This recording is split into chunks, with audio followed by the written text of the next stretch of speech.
Hey everybody, what's going on? You're here at the Canary Cry News Talk pre-show, which is about 40 seconds long. Who do we got? Liar Bliss, what's up? Ready or Not over on the YouTube. Datalorian, Denise. Denise Winterbottom there, putting on the meetup, I believe, in New Braunfels. So go check that out. We got Lucky Luciano, Martin, Psalm 40. Dr. Who done that? Santa Wears Brown. I kind of fear saying that name out loud. It sounds like it'll get me kicked off from something, but thank you very much, Santa, for being here. Over on the Twitch, a good moment to plug the Twitch. Go check out the Twitch, folks. Ever since we got our first channel banned from Twitch, we haven't had the heart or the motivation to get it up and going. But just know, we do have the Twitch, and subscribe to it. And the more subscribers we have there, the more the algorithms will share it with other Twitchers. We used to show up on the front page of the podcast category on Twitch. Man, like every show. And that was cool, but let's see if we can do it again.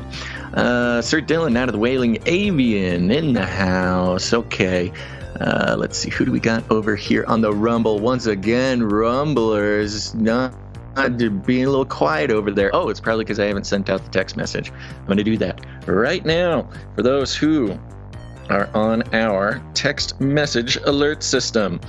You will receive a text message soon. That's how a lot of people know the show's getting started. And if you want to be a part of the network of text message alerts, you can go ahead and text the word Canary, not start, not hello, Canary, to 877-740-3226. 877-740-3226, and we'll send you just a little note before every show gets going, just to remind you. Don't worry, we don't take any names. We take zero identification information. So we're just sort of sending out that text into the void that is our list of phone numbers. But that's how you know that we're not going to rent out your phone numbers to any campaigns or whatever. Because it is completely useless to those who would like to use it for nefarious purposes. But it's useful to you, because then you know when we're going live. So there you go. Canary, 877-740-3226. And with that, folks, thank you to everybody who's left ratings and reviews on Apple Podcasts. We're trying to get that ball rolling again.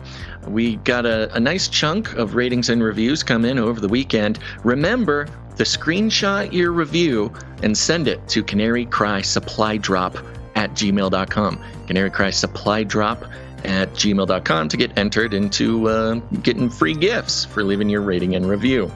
There's a number of you who left or updated your rating and review and did not send it in, so you should do that. You might get cool stuff. And for the rest of you, please consider leaving us a rating and a review on Apple Podcasts or maybe Audible, if that's your thing. And then email a screenshot of it and get cool stuff. canarycrysupply.drop@gmail.com. Okay, let's get the show going. Whee!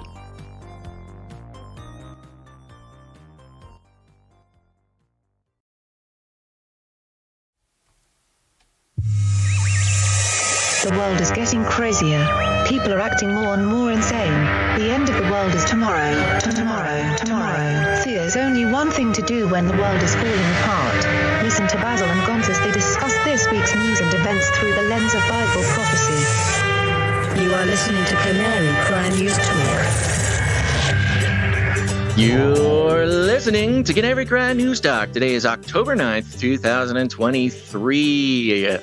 We are live to tape on episode 675, and today, GAZAGEDDON. And signing on from off the grid, Razzle Dazzle, I'm your best buddy Basil, and you are not crazy.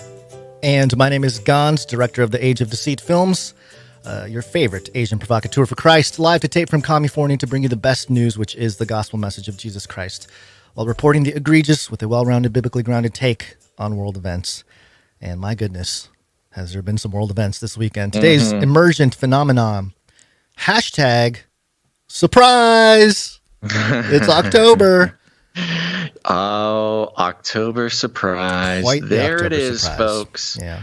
Never fails. October surprise is here. And it's not just on election years, but it's also, this is kind of technically still an election year because of the primaries coming up. And yes, GAZAGEDDON is whispered. Whispering it, yeah. Because like we Joe had whispers stuff, right? You're doing the exactly Joe thing, a professional conversation about whether or not we should name the podcast episode that name. For a couple of reasons. Number one, I fear the Reaper as far as the algorithms and, of course, the corporate censorship that comes on YouTube and other places. Certainly, that is puts us a little bit in peril. And a piece of evidence to that is that when you searched the term GAZAGEDDON, nothing popped up. Barely anything. Yeah, I was really like surprised, actually. It kind of rolls off the tongue. It's a great portmanteau. Yeah, 2013 or something. Like there's nothing there, which is a little bit of a sign that perhaps there has already been a culling of media that has used the name. So we'll see if it works. Of course, we are not trying to trivialize or belittle the situation. It is simply a catchy portmanteau that we think accurately describes some aspects of what happened and is what to come. Yeah. Gons, you won the argument. Well, it wasn't an argument. The discussion. It was a discussion. Yeah, we were going to maybe change the title. You got the robots in on it. Yeah, well, leverage the AI here. I asked ChatGPT what it thought of GAZAGEDDON. I should make it a quieter GAZAGEDDON. And they said the GAZAGEDDON is a portmanteau that appears to blend Gaza, referring to the Gaza Strip. We know that, and Armageddon. So it's telling us what we already know. Using such a term could be seen as insensitive or trivializing. The issues surrounding Gaza involve real people, real lives, and serious geopolitical ramifications. I agree with all those things. Thank you, Robot, for telling us that. Combining it with Armageddon might suggest a catastrophic event, but can also trivialize the ongoing hardships and challenges faced by the people living there. Again, sure. But no, it truly is kind of happening. We're not trivializing it because as Bible-believing prophetic fans of what is written, Armageddon is very serious. It's a very serious topic. That is not a trivial topic for us. That is a very serious topic mixed with a very serious geopolitical location, especially in current events. And as far as Prime Minister Netanyahu is concerned, GAZAGEDDON is on the way. I mean, that's just reporting in the news, folks. Right. As we record this, they're talking about the whole, I think it was like 100,000 plus troops on the ground starting tonight. So it's all going down. It may already be happening as we record this. As with any term related to sensitive topics, especially those involving human suffering or political tension, it's essential to approach its use with care and awareness of the potential implications and perceptions. Indeed. For many, the use of such a term might seem dismissive of the gravity of the situation in Gaza. And sure, yeah, I mean, I can see how that happened. What do you know, Robot? Yeah, I thought it was going to tell us how they already did a harvesting of the word on social media, and so you shouldn't use it. That's the kind of input I was hoping for, but instead I just got berated by the machine. So this whole mini segment here at the top of the show is part of the disclaimer to the YouTubers and the people who are just looking for a reason to ban us again. This is us explaining that we are taking it very seriously.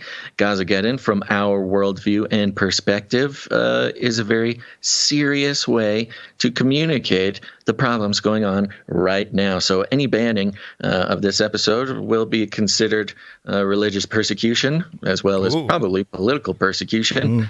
And we just really would prefer that you didn't ban this episode. Thank you. Thank you. Appreciate it. Thank you. Disclaimer. Thank you. And Yeah, here's the real disclaimer. It's time for a disclaimer. Now listen up, YouTube. That's right. And just for all the content moderators and censorship managers out there, be they robots or humans, everything you hear on this show comes directly from the mainstream corporate news media. We do not claim to be experts on healthcare, geopolitics, military strategy, corporate law, or the moral and ethical implications of any of these topics, nor do we implicitly or explicitly support or subscribe to any sources or narratives containing misinformation, disinformation, or malinformation, as defined by the Department of Homeland Security. We're good boys. All right, YouTube, we're good boys. That's right, we're good boys. And here is the much, I don't know, questionable part of the show called The Rundown. Oh, look, here's Basil. Let me bring you up to speed.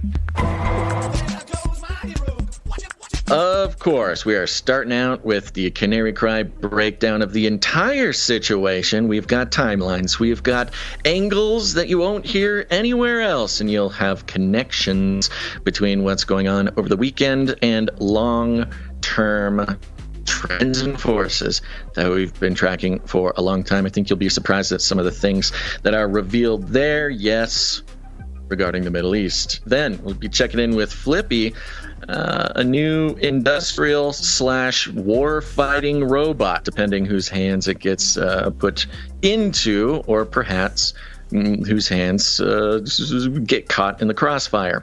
We'll be checking in with Russia and their preparations and comparing them to our measly preparations, and what these who's really operating under some psychological warfare. Is it Russia or is it the United States? We'll find out.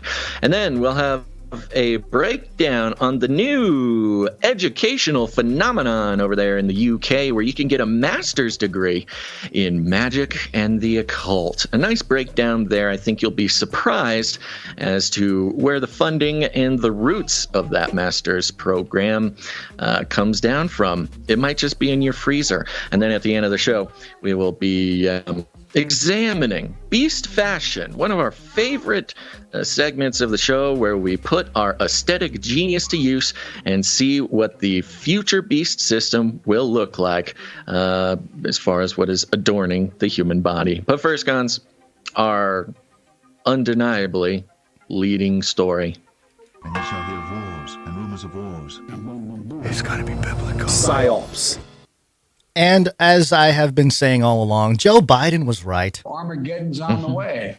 Man, he's prophetic. Being right, it's amazing. Okay, so over the weekend, the internet exploded. I think my phone, I picked it up in the morning. It was like burning hot. I'm like, what's going on?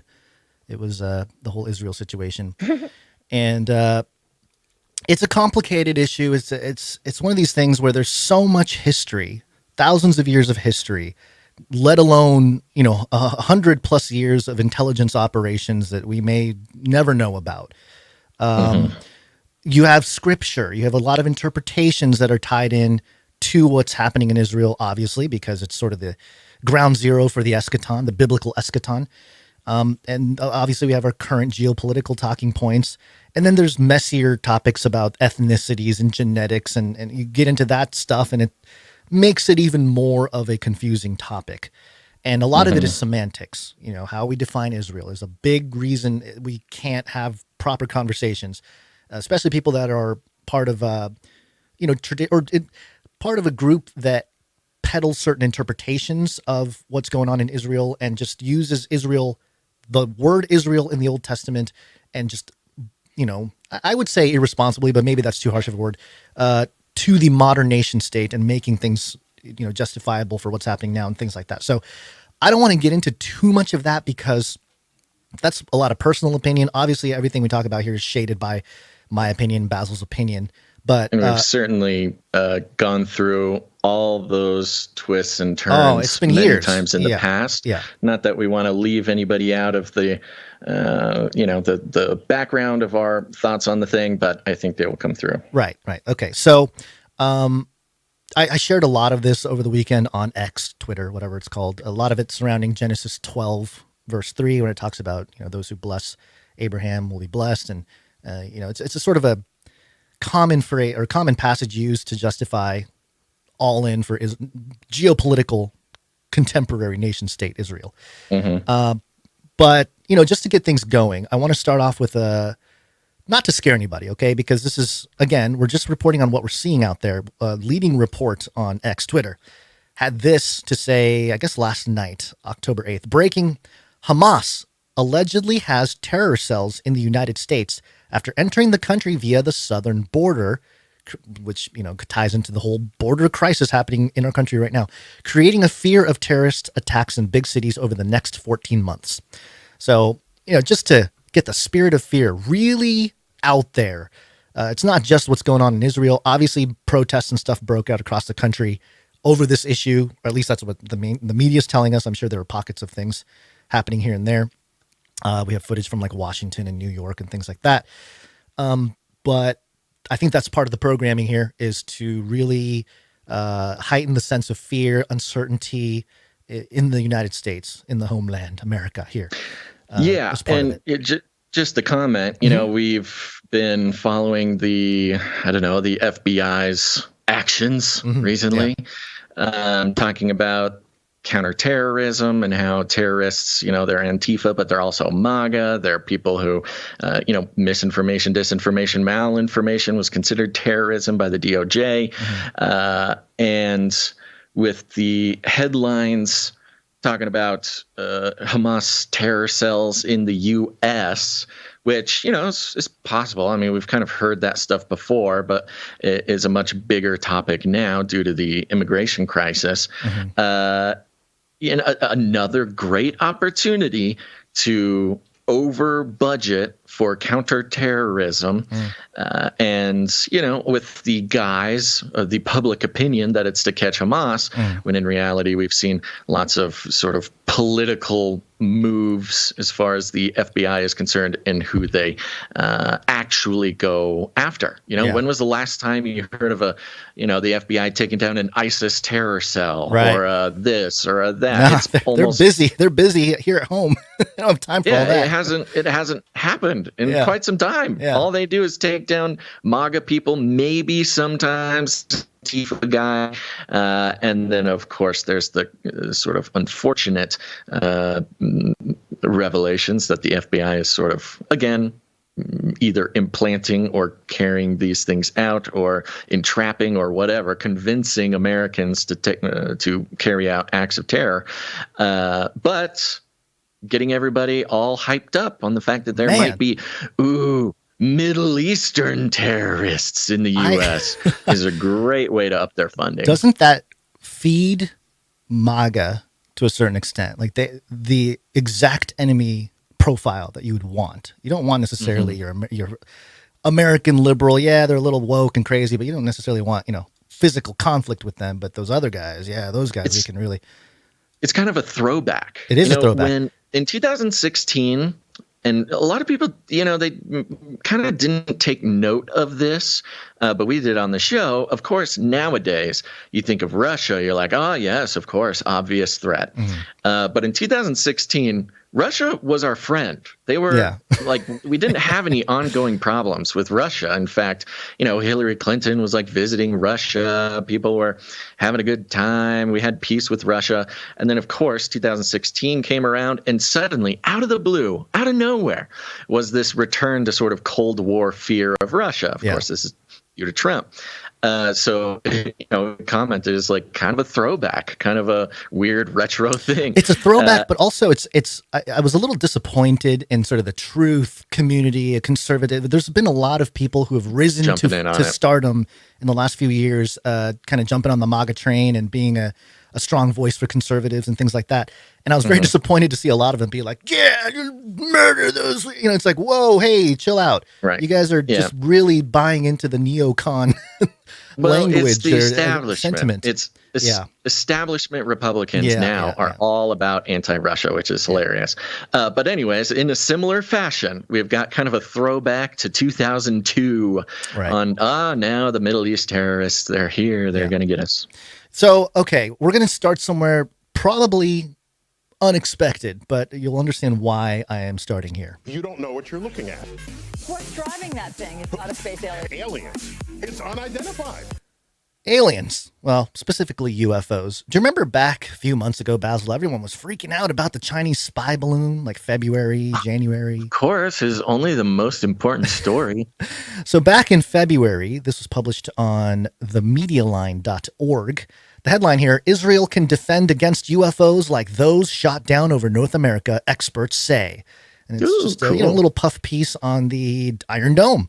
Despite the mysterious circumstances surrounding the UFOs, Israeli defense tech experts believe that Israel will be able to defend itself against any similar airspace incursion. Quote, Israel has a very effective multi-layered aerial defense system, and we've already demonstrated our capability of detecting even close to stealth UAVs that Iran operated from Syria. End quote. Tal Inbar, a senior research fellow at the Missile Defense Advocacy Alliance, told the MediaLine, quote, it can happen perhaps even in our airspace, he acknowledged. Israel having a much smaller territory than the U.S. makes things significantly easier for an aerial defense perspective, he added. Okay, so the Iron Dome, when was the last time anything like this happened? What was it, 25 years ago or something like that? It's been a couple decades.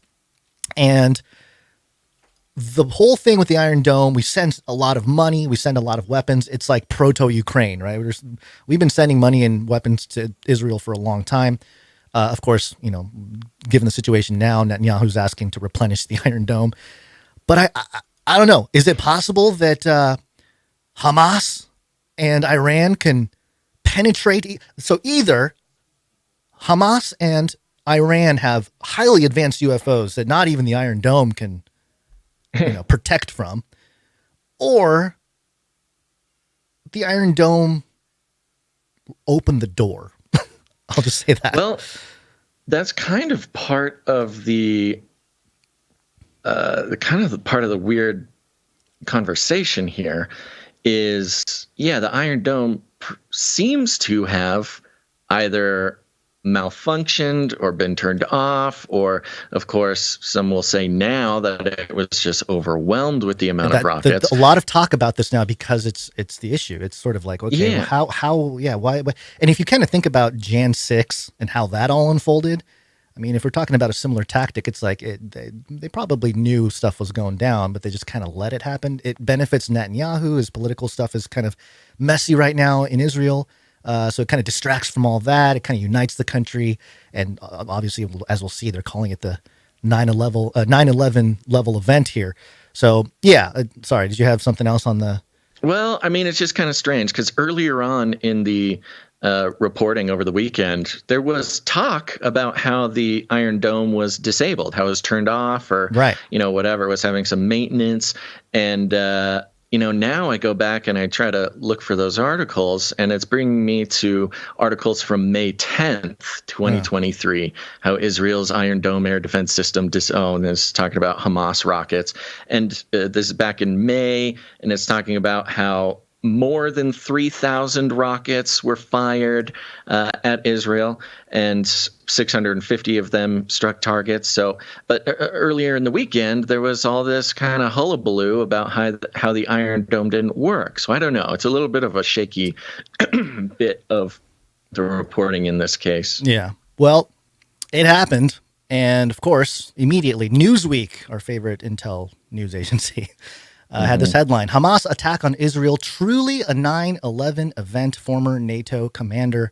It didn't take long to make the reference. Obviously, any kind of tragedy, maybe the first headline on the 9/11. 9/11 is sort of brought 9/11 gets that American urgency going. Yeah. Tap into the mass trauma. Is very effective. It is the ultimate trigger, for and also people old enough to remember.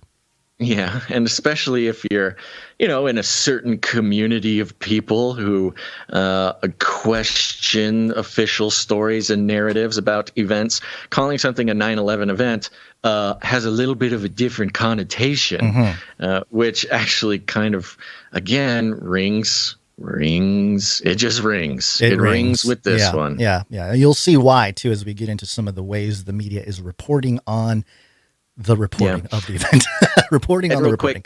Quick, just to put it on the record here, in case somebody is new to the show, what we do is we analyze the media. So everything we're talking about is kind of from a media perspective. We're not necessarily here to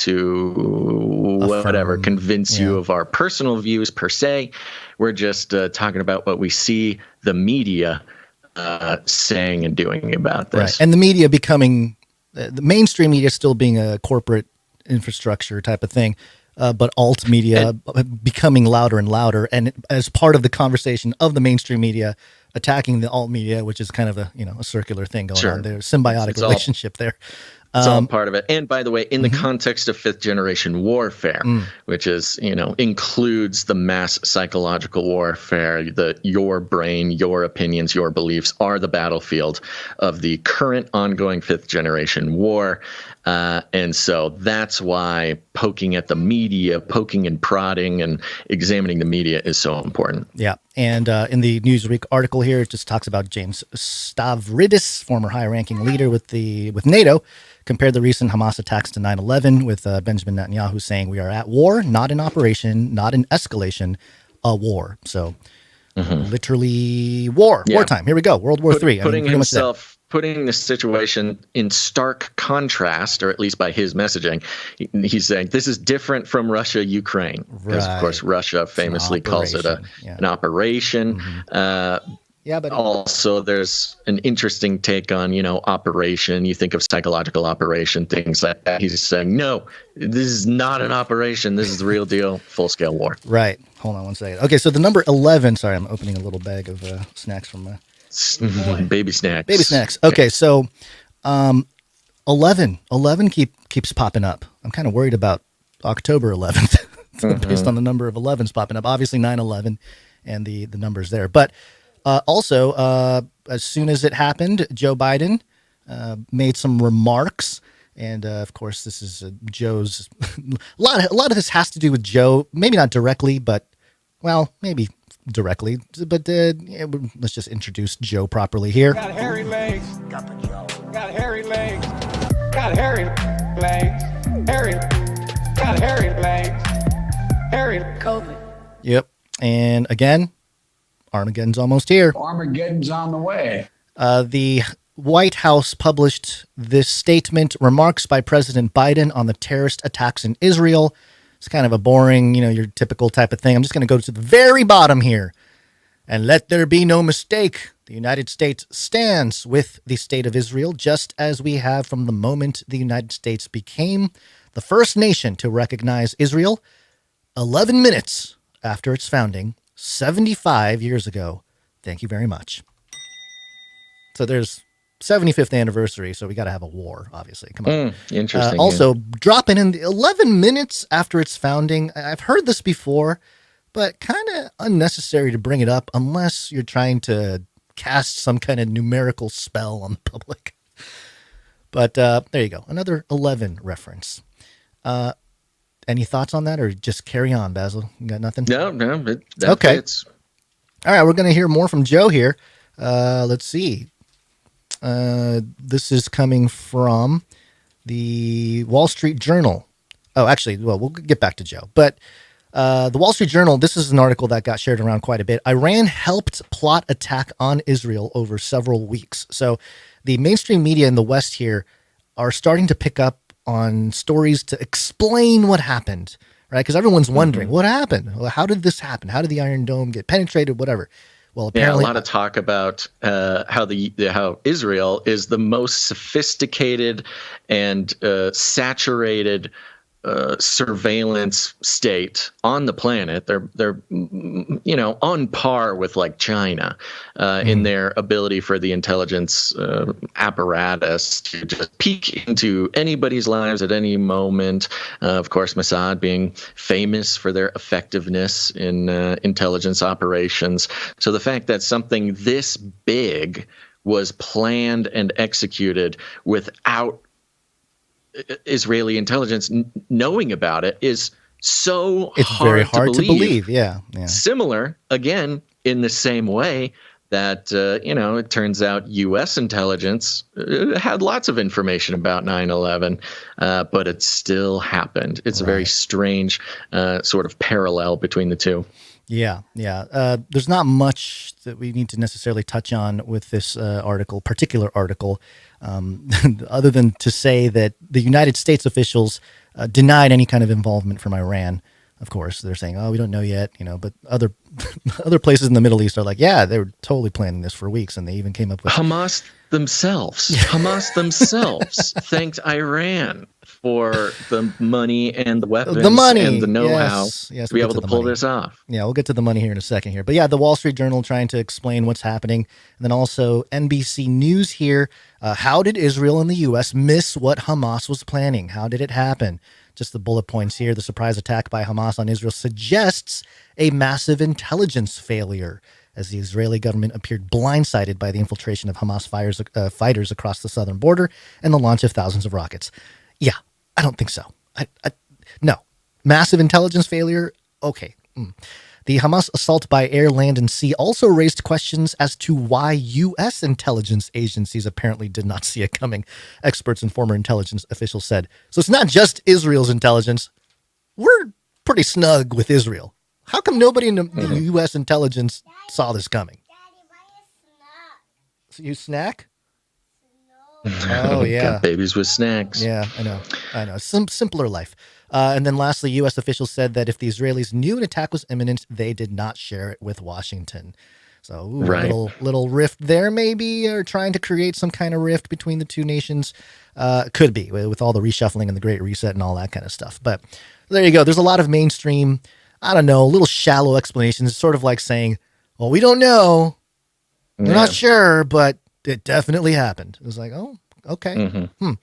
So that's something to point out. Now, part of analyzing this for me has been the narrative crafting. Of course, I'm over there on X, and I shared a tweet, X, whatever, a post, just screenshots of my timeline, the stuff that was appearing on my timeline. And just some examples here.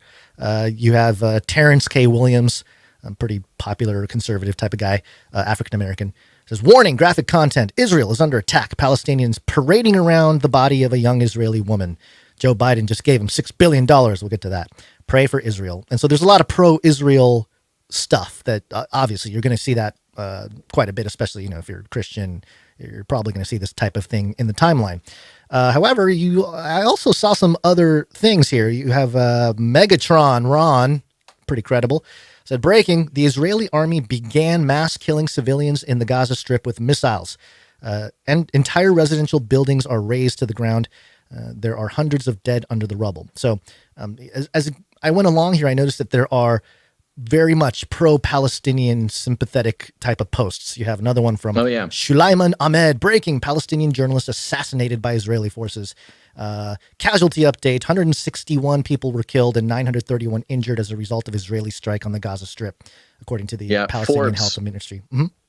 Forbes famously had to delete a post on X today because they had made a post linking to their article, and it was titled, Hamas threatens to execute Israeli civilian hostages for unprompted attacks on Gaza. Oh, boy. So oh, my gosh. They say right there, Hamas has Israeli civilian hostages, but the attacks on Gaza are unprompted. Right. Does that sound familiar to anybody? An unprovoked war anywhere else in the world? Yeah. I mean, it's beautiful how these, PSYOP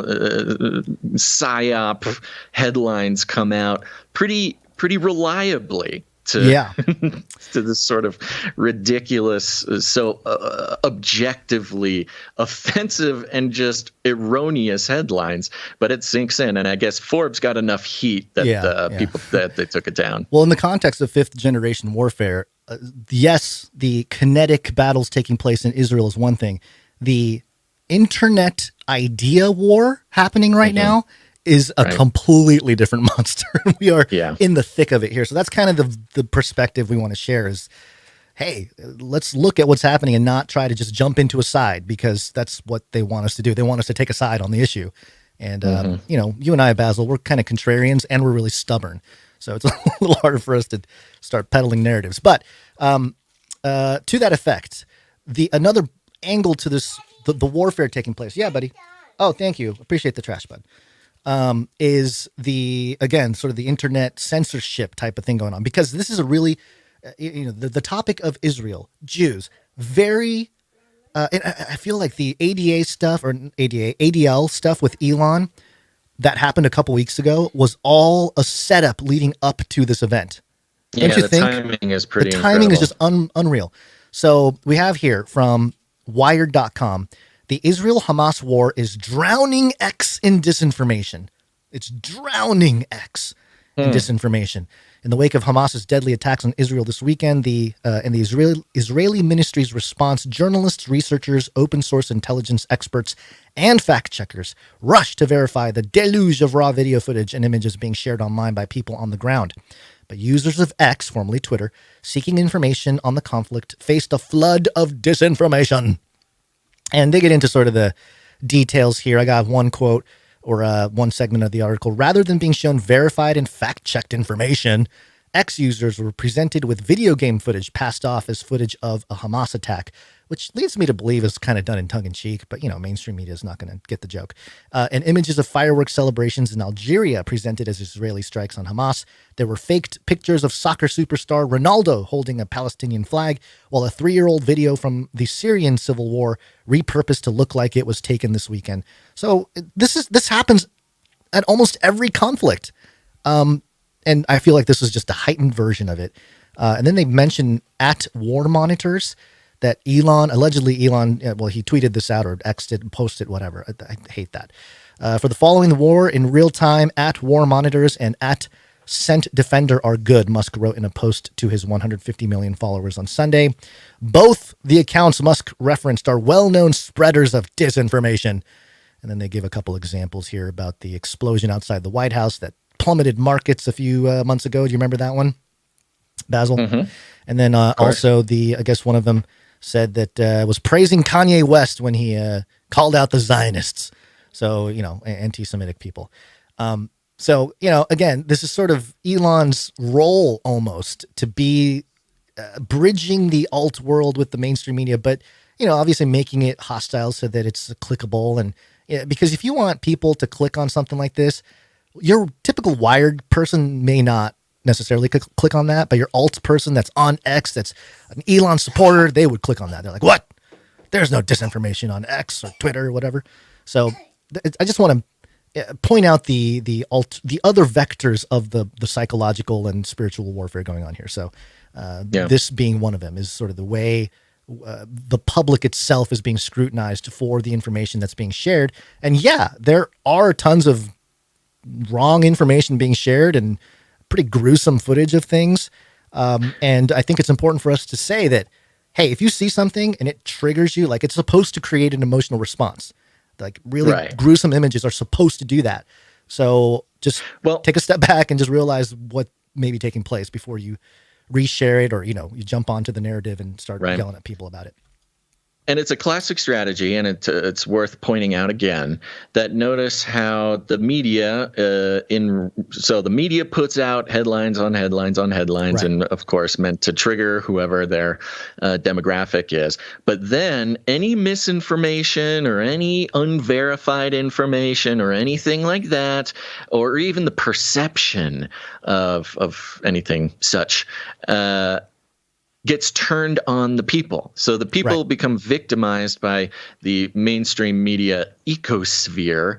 And then when the people get involved and start speaking what their thoughts are, that's when the media turns around and blames the people for, anything incorrect or anything insensitive or whatever. So it's a very, very fine-tuned mechanism where the media triggers the people, activates the people into, talking about stuff, and then turns around and blames the people for anything. Well, for anything. That's just it. They get blamed for anything. For anything, right. Yeah. So, very much part of another step in convincing the population to not trust themselves. That's a big part of the fifth generation warfare is to demoralize the public, keep them underinformed, and then demoralize them and blame them for anything that the establishment doesn't quite endorse or appreciate. Yep. Let's get into a little bit of a loose timeline here. This is not everything, obviously. We can't cover everything. Again, thousands of years of history, religious texts, religious things. But this is sort of the money trail. This is one angle. Yeah, this is a pretty one good thread. Pretty good timeline of one of the perspectives that you can look at the situation from. Thanks, Joe. Here we go. First off, the New York Times. Pentagon sends U.S. arms stored in Israel to Ukraine. This was published back in, I believe, January. Yeah, the January of 2023. And so this is just the setup leading up to what's happening here. Again, headline. The U.S., just so we don't have to read through this stuff, but the U.S. is keeping a gigantic, and has been for quite some time, building up a gigantic stockpile of weapons and ammunition in Israel, which is sort of a forward positioning for weapons and ammunition. In the case that the U.S. had to put boots on the ground, then we already have a bunch of stuff over there. And if we don't use it, the agreement was that then Israel can have access to it after a number of events are sort of triggered. So we had a big old pile of stuff, and it's for us to use if we need to be there, and it's for Israel to use if we don't need it. And then follow up June 2023 from Newsweek: Israel worries U.S. weapons for Ukraine are ending up in Iran's hands. So we've been following a couple aspects of this. Number one, the U.S. stockpiles in Israel get sent to Ukraine. And then, as is sort of famously happening in Ukraine, a lot of these weapons are just sort of disappearing. And the media has reported it's showing up in Africa, right next to the Niger coup, but also that a lot of these weapons in Ukraine are ending up in Iran's hands, which is relevant because Iran is a known supporter and backer and funder and sugar daddy of Hamas. So in theory, some of the weapons from the U.S. stockpiles in Israel were taken from Israel and sent to Iran via Ukraine, which is very cool. Oh, dude, it's like the whole sarcasm. Don't ban me. Yeah. It's the H. Have you heard of H-Anon? Joe Biden's secret thing. They're What's saying Joe's doing a 7D chess to take down the enemy. He's using our own weapons. Who's the enemy? The American people? The American taxpayer? It's unclear, but it's, yeah. Okay. So to piggyback on that, so this Newsweek article headline, Israel worries U.S. weapons for Ukraine are ending up in Iran's hands. So kind of hinting at the idea, right? Iran, like you said, obviously assistant of Hamas. The Middle East Monitor, I don't know much about this outlet, but this outlet had a little bit more of an explicit reporting of this story around the same time, June of 2023. Israel, U.S. arms left in Afghanistan reach Gaza. So you got your Ukrainian weapons going to Iran, and then you got the weapons that were left in Afghanistan reaching Gaza. So of course. It's all going in one direction, Basil. There's a black hole somewhere over there in Israel. And arguably, of course, Biden being the one who decided to leave something like $80 billion worth of weapons on the ground in Afghanistan when we pulled out. Yeah. And, the obvious result of that was that those weapons are going to fall into the hands of terrorists. And the response to that was, no, they'll go to the Taliban.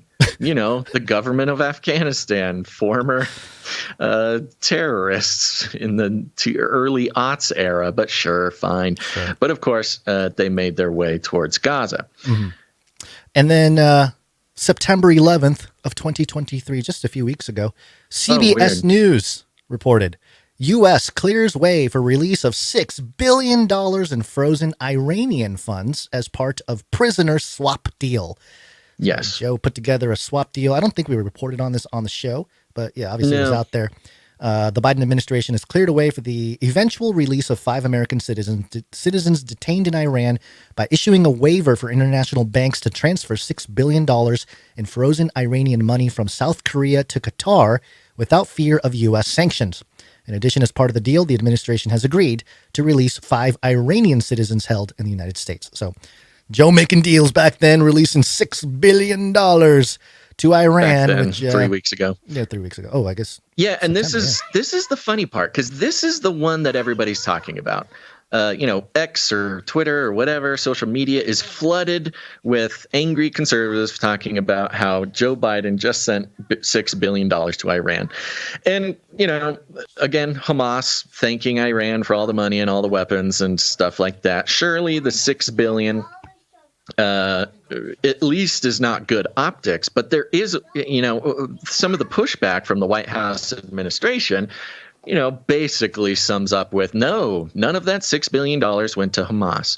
And even if that is true, even if it is true that $6 billion, none of that made it to Hamas via Iran, there is still the weapons we left in Afghanistan going to Hamas. There's still weapons that we took from Israel, sent to Ukraine, that made it back to Gaza. There's still that. So even if the $6 billion had nothing to do with it, which I think there is a chance that might be a little bit part of the PSYOP, in that conservatives can say, oh, the $6 billion went there, and then somehow Biden proves that that's not the case. Kind of a pre-bunking or a debunking. Right, there. The pre-bunk. Yeah, there it is. Yeah, you don't actually need that $6 billion going to Iran to pay for this, because we already made available our weapons through Ukraine and through the Afghanistan pullout. So don't be, if it ever comes out that verifiable proof, the $6 billion that Biden gave didn't help Hamas, it doesn't matter. It's because we already sent innumerable weapons through Afghanistan and Ukraine. Yeah. Anyways, well, that's a good little sneaky little thing to catch there. The pre-bunking stuff is great. That's a good one, because I can see that happening. That a conservative talking point is squashed by some kind of data, and then the conservatives scramble, but in reality the weapons are already there. Okay, so yes, there's a $6 billion to Iran thing from Joe. There's also, back to MiddleEastMonitor.com here, published on August 5th, the U.S. Department says it wants to see $75 million in food aid for Palestinian refugees freed up. So, yes, and that's basically what it is. $75 million for, Palestinian refugees. Great. Fantastic. Not to be confused with the $75 million that Biden quietly sent Palestinians back at the beginning of his presidency in March of 2021 to help regain trust after Trump. So, $75 million seems to be the chunk of change that gets moved around to these folks here. And then the big one, I think this is part of, again, the multi-layered PSYOP here. This is the NBC News. Sorry to interrupt. Yeah. 75th anniversary of Israel, $75 million to Palestine. I knew it. There you go. Episode 675. Oh, brain explodes. Whoa. Yeah. Okay. Where was I? Yes. Here we go. NBCNews.com. Verified accounts spread fake news release about Biden $8 billion aid package to Israel. Now, I didn't hear anything about $8 billion nothing on my timeline until NBC News brought it up. So I don't know who was peddling this or what, but apparently a little straw man pre-bunking maybe. Yeah, exactly. The fake document appears to be an edited version of President Joe Biden's July memo announcing $400 million in aid to Ukraine. So somebody just edited an old document and called it true, and then people shared it. Several of the posts on X now have community notes attached to them clarifying that the document is fake, but many more posts that are still up have no such clarification. Under Elon Musk's ownership, Twitter has scaled back its operation. What would be the purpose of that? What would be the purpose of forging a document that says we gave $8 billion to Israel? We are always giving billions to Israel. Like, that's not even changing the real facts of anything. We send them billions of dollars every year. Yes. Yeah. And that's part of the interesting thing. There's no motive. I know. And it's funny because the actual amount that we send Israel, at least for 2023, I believe is $3.8 million. That was mentioned in this article from the New York Times. Biden says military assistance is on its way to Israel. And yes, more guns, because Netanyahu asked specifically for more assistance on the Iron Dome there. So apparently, and that's just documented. Yeah, that's just the document. Right. That's already in the pipeline. The United States already provides Israel more than $3 billion in military assistance every year. And Mr. Blinken, that's A. Blinken, we live in a crazy simulation. Abe Lincoln said that much of the equipment from the funding is already, quote, in the pipeline to be sent to Israel. There are also 6 pre-positioned stockpiles of American ammunition and arms in location throughout Israel, according to military officials, that are designated for use by Israel in case of an emergency or for a military operation in the area by the United States. The 6 stockpiles include a total of about $2 billion in material, and both countries would have to sign off on their use. And what do you think? I think it's going to happen. But there you go. There's a little bit more of the way the news is sort of reporting on the finances and how the alt media is responding to it. And certainly there's criticisms to be had there, of course, but it's almost too easy. It's almost too easy. It feels like a teardown of the Democrat Party in a certain way as well. It's kind of an interesting. I don't want to go too deep into it, but sure. It's the pro-Palestinian people that are out there, cheering and rallying and stuff like that. Very interesting because China, the CCP, are very much pro-Palestine because it helps them geopolitically to have, to help Muslims in foreign land based on their propaganda. Their Israel, basically, right? And then it's sort of their proxy in the Middle East. It helps the Belt and Road a lot more if if they have a 2-state solution there. So. They're obviously going to be in that camp. Real quick, just to mention, we've been talking a lot about the money, where things are going through, the weapons, the blah, blah, blah, blah, blah. And, I have yet to see anybody or hear anybody put together this timeline of the resources that we have here. Yeah. And the reason we thought it was so important is because the masses have been victim to this idea that whenever something happens in Israel, the only way to respond is to talk about who's at fault. Well, I'm pro-Palestine. Well, I'm pro-Israel. Well, I don't condone the actions, but I think Israel has a right to defend itself. Well, you're stupid. Queers for Palestine. We're, this whole thing. Yeah. And, it's, again, very well executed PSYOP, because if everyone feels compelled, it's almost like an impulse, like they can't help themselves to take a side, but also kind of come off as moderate, but also, it's just discussing, is this okay? It's mostly in the context of, is it okay that Israel's responding? That's almost entirely what the conversation boils down to. When it's so boring. It's the same conversation that goes on every single time. It's literally where the conversation devolves to every single time something happens over there. And that's a little clue that the people are not actually in control of their own conversation. This is, used to distract. It's used to what's the word? I don't know. Just make people look over here. It's kind of a magic misdirection. Trick. Yeah, misdirection. Thank you. If you're always watching the magician's left hand, you'll never see what's happening in the right hand. Right. And so I think compiling this timeline, going back from all the way from the pullout of Afghanistan, the money we've sent, the this, the that, the Ukrainian aid, the Israeli aid, all of it. That's actually what you see happening in the right hand as we're busy looking at the left hand. So we hope it gives a little bit of a perspective that, even if they're talking about the $6 billion Biden gave to Iran, still that's kind of missing the point. But people will talk about that $6 billion and think that they are, they're hitting a real strong point to tear down the Democrat Party or whatever. Yeah.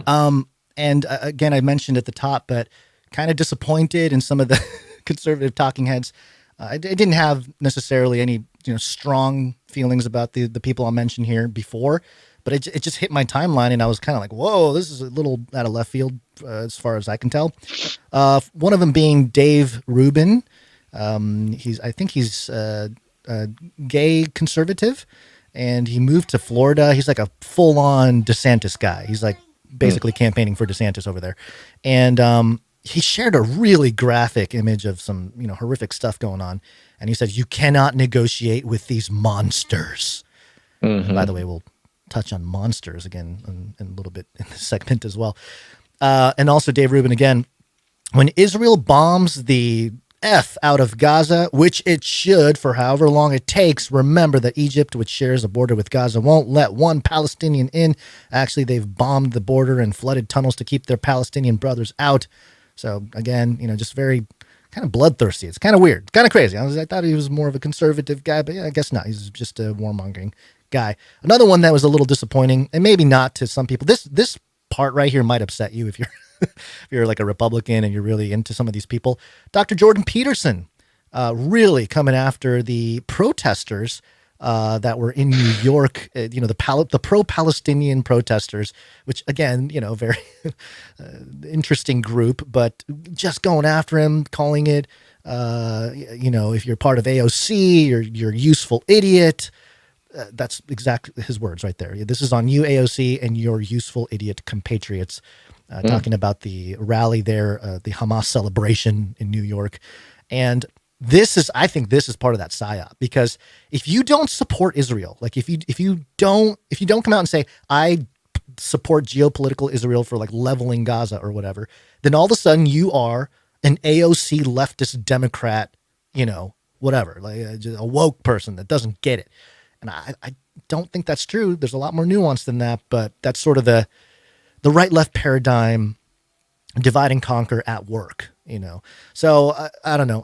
Maybe some people agree with Jordan, and there's certainly a level to which I agree with his statement here, but also I don't know, to get that political is a little bit kind of but it makes sense. He was pulled into the Daily Wire. You got to follow the money a little bit. But Nikki Haley, this doesn't surprise me that much, but here's her words to Netanyahu. And I'll say this to Prime Minister Netanyahu, finish them. Finish them. Hamas did this. Iran's behind it. Finish them. They should have hell to pay for what they've just done. We don't know when our next 9/11 is going to happen. If ever there was a time that America needs to understand the difference between good and evil and right and wrong, yes. It's now. Yes, it is a moral prerogative. You are wrong morally if you are not for the violent takeover of the Strip. To not kill all of the people there. Yeah, my brain just I don't get it. I don't understand. I mean, I do get it, but it's just pretty egregious to me. It kind of connects. This whole thing connects quite a bit to what we've seen in the broader context of immigration happening in Europe and the U.S., which is when a location, becomes war torn, usually quote unquote unprovoked, as far as the media is concerned.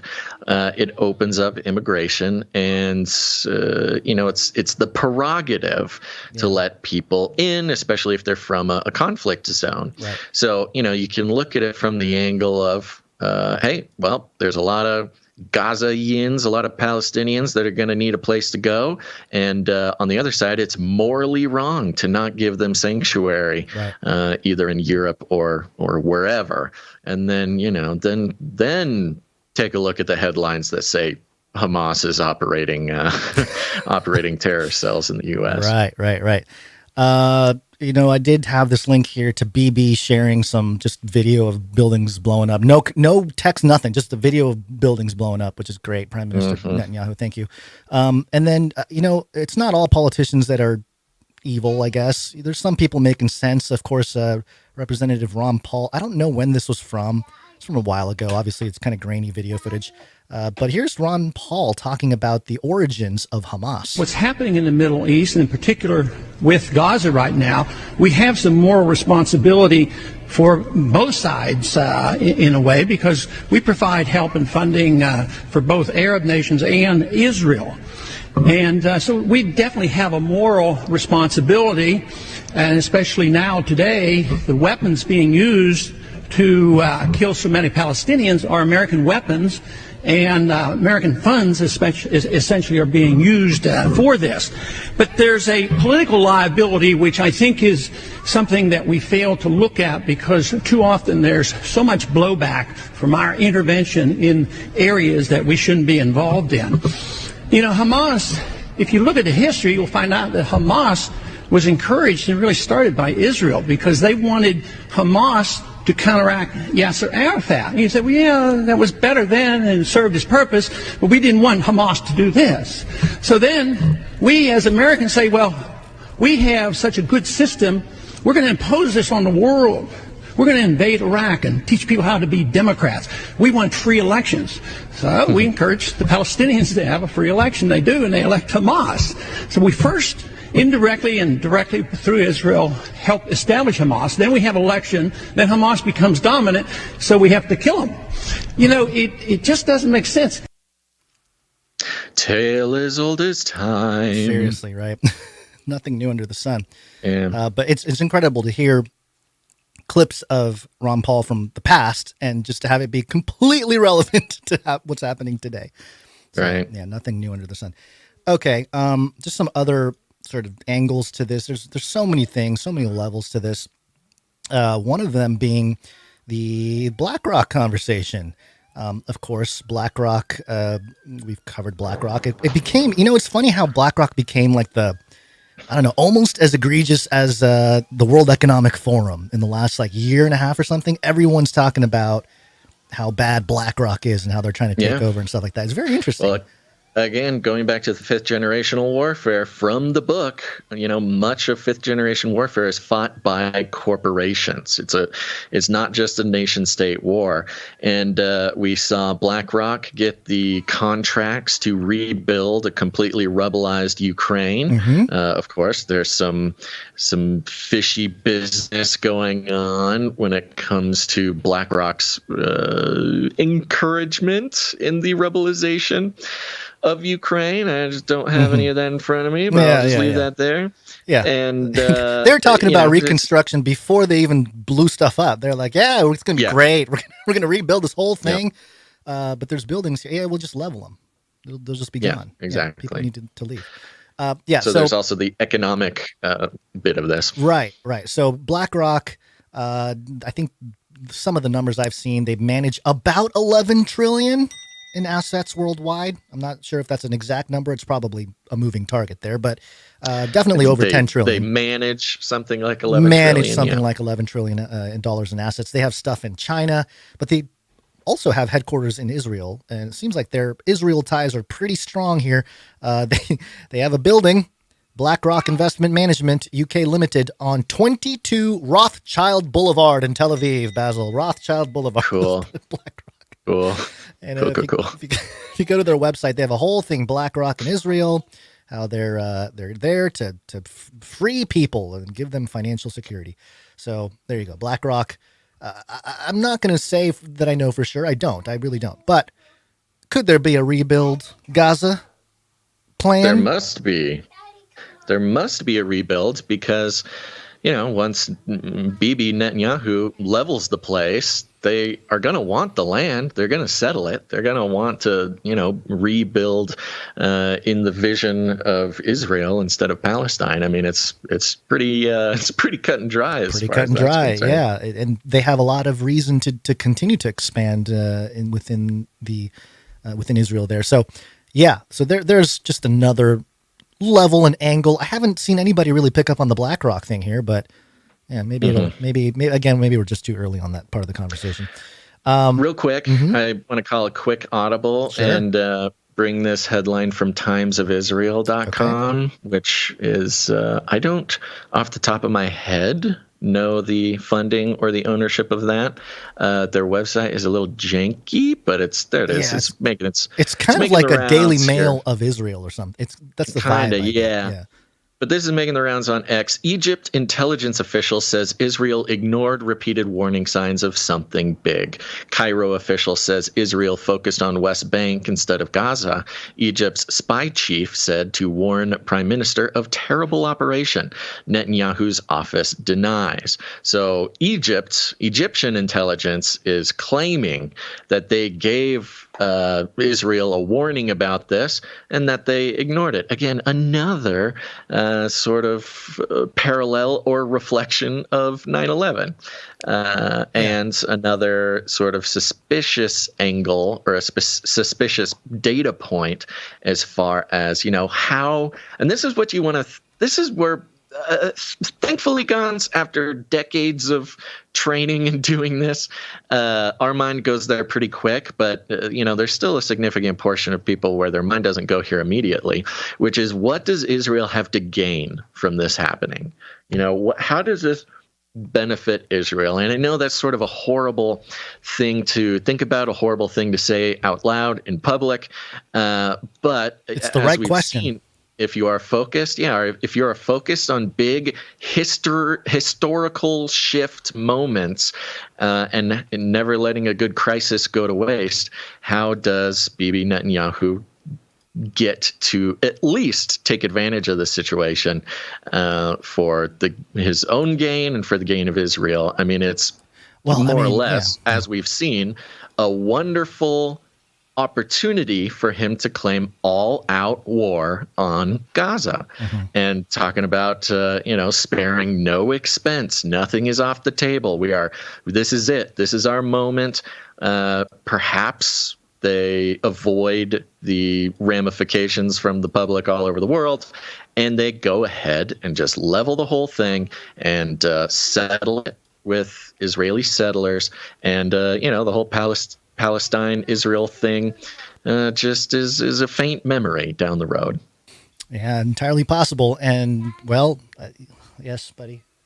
He gets to look, at least he gets to look strong, coming out with a strong response to the thing. Yeah. And part of it, there's been a lot of political turmoil in Israel, people protesting Netanyahu and all that. So all of that stuff comes to an end right now. Everyone's inside, lockdown, all that stuff. So you can't really protest the government now because they're representing you in this conflict.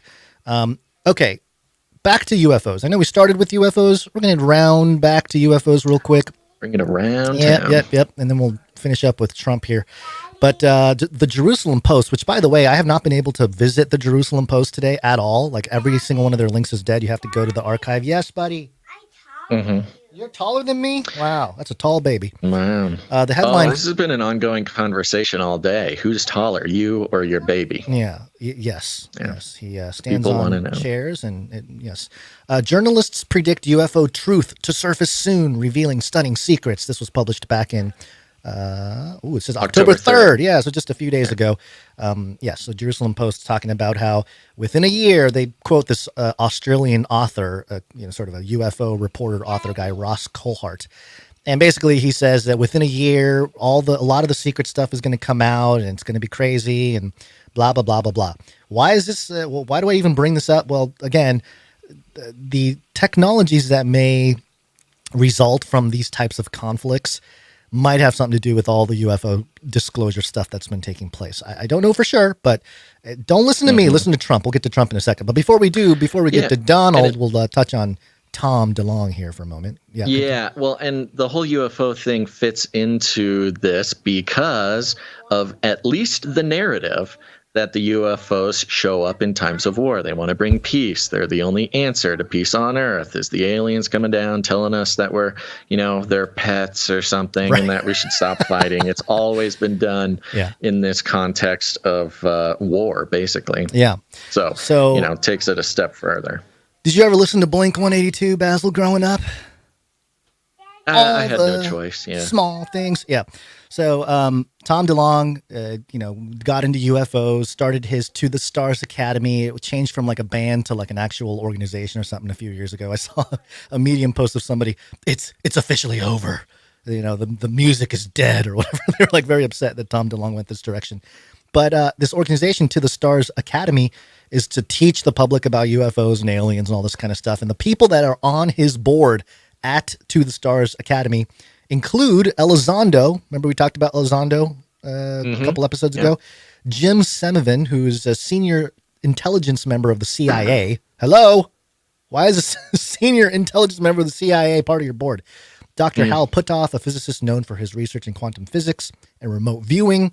Steve Justice, former program director for advanced systems from Lockheed Martin Skunk Works, so sort of the independent underground shop for Lockheed Martin, and Chris Mellon, former Deputy Assistant Secretary of Defense for Intelligence for 2 administrations, and early Congressional Board Staff Director for the Senate Select Committee on Intelligence. So top-level guys that are part of this.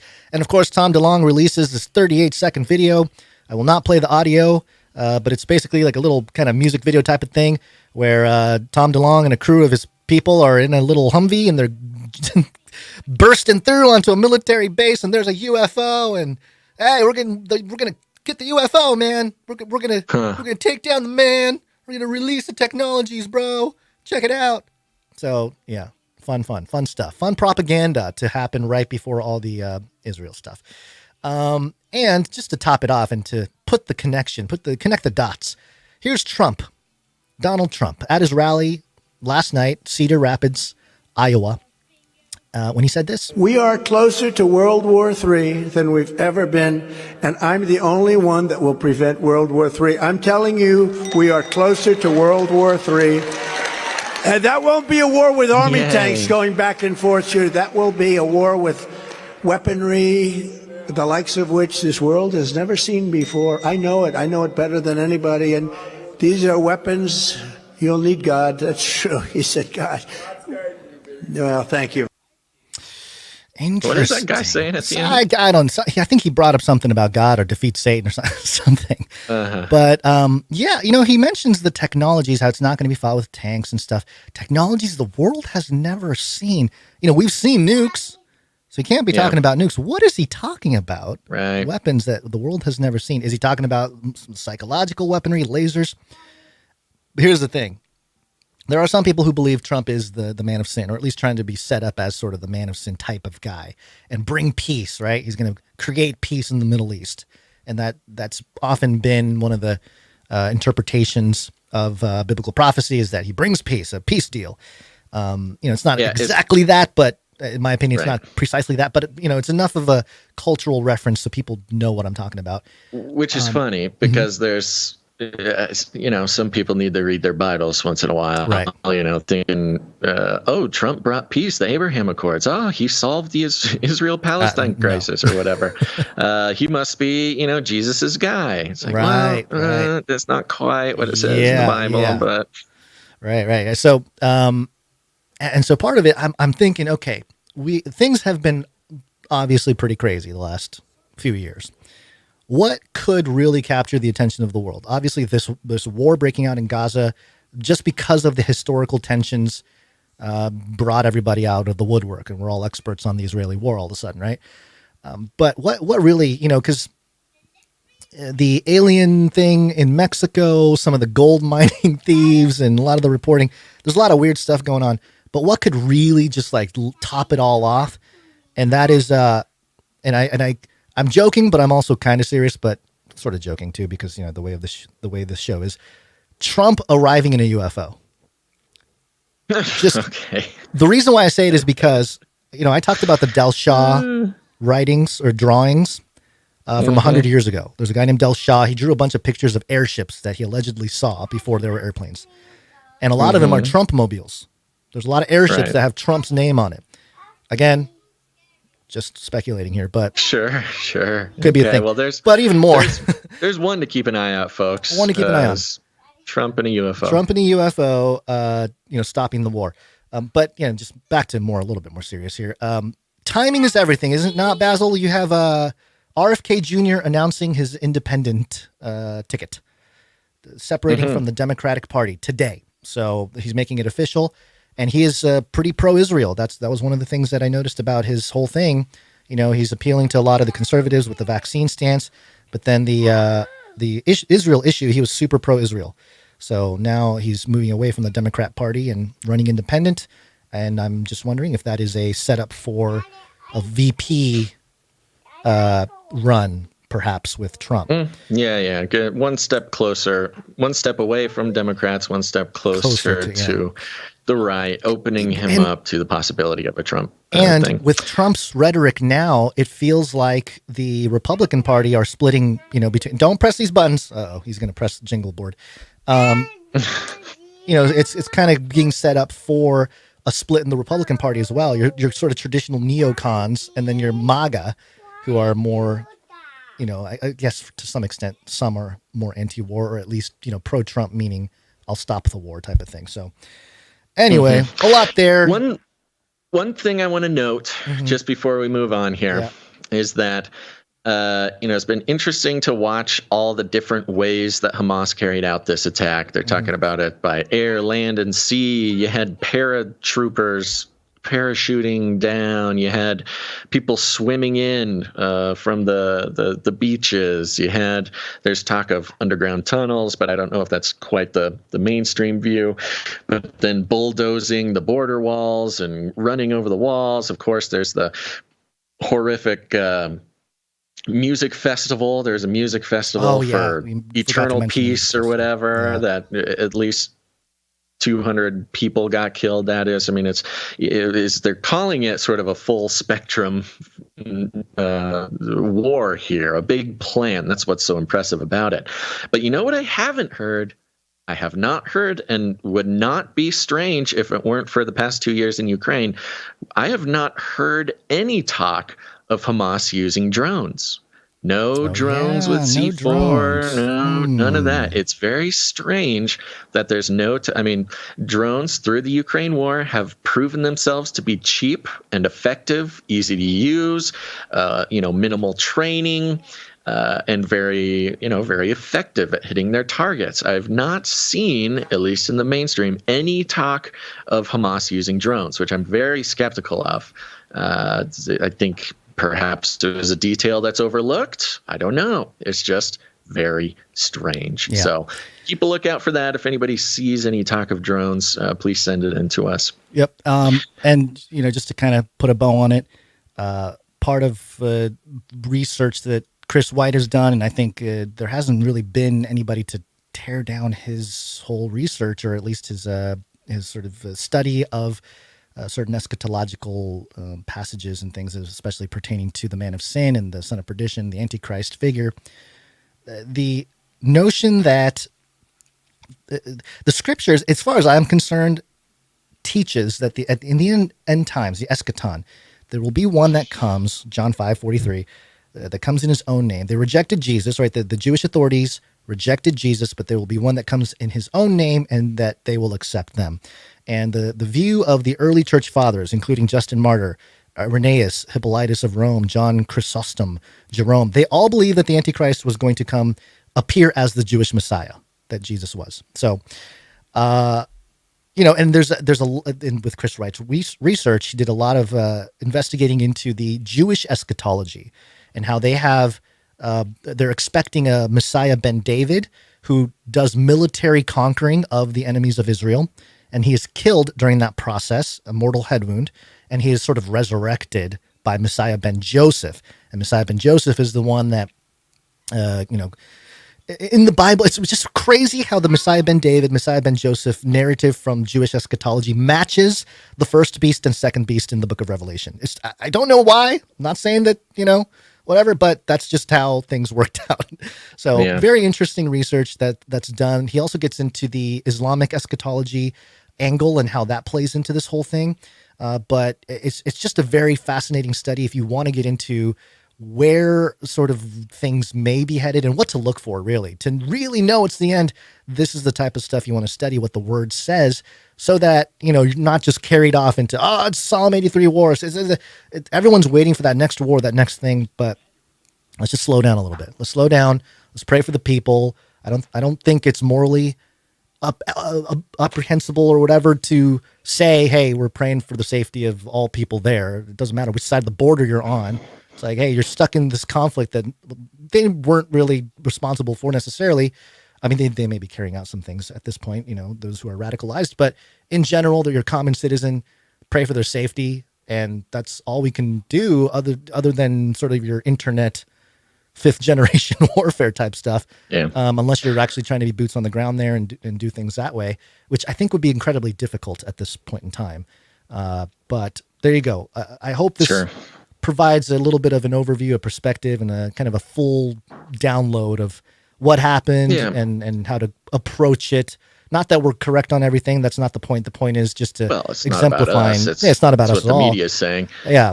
Yeah. At least, at the very least, the point of this part of the show here was to broaden the perspective. It's easy to get tunnel vision, get caught in the conversations, go back to the old conversations like a dog to their vomit, talking about who's right, who's justified, who's not, etc.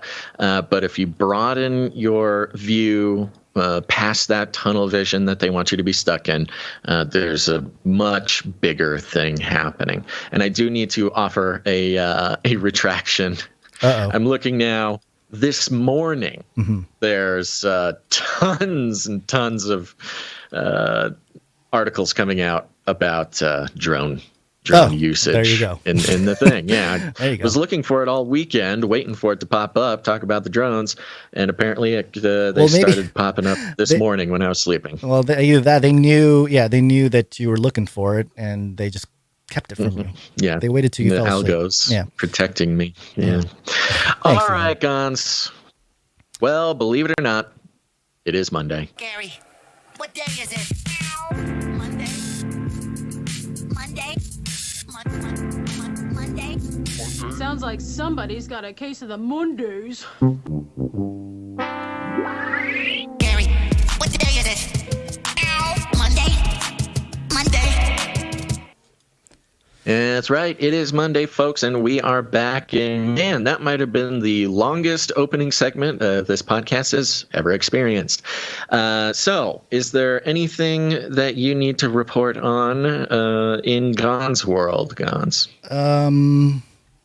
Not anything in particular. There is I did want to play. You sent me a little video that I enjoyed thoroughly, and I'd like to share that with everyone if possible. Hopefully I don't get a copyright strike here. Okay, good, because I don't remember the video I sent you. All right, well, here we go. This is on Instagram here.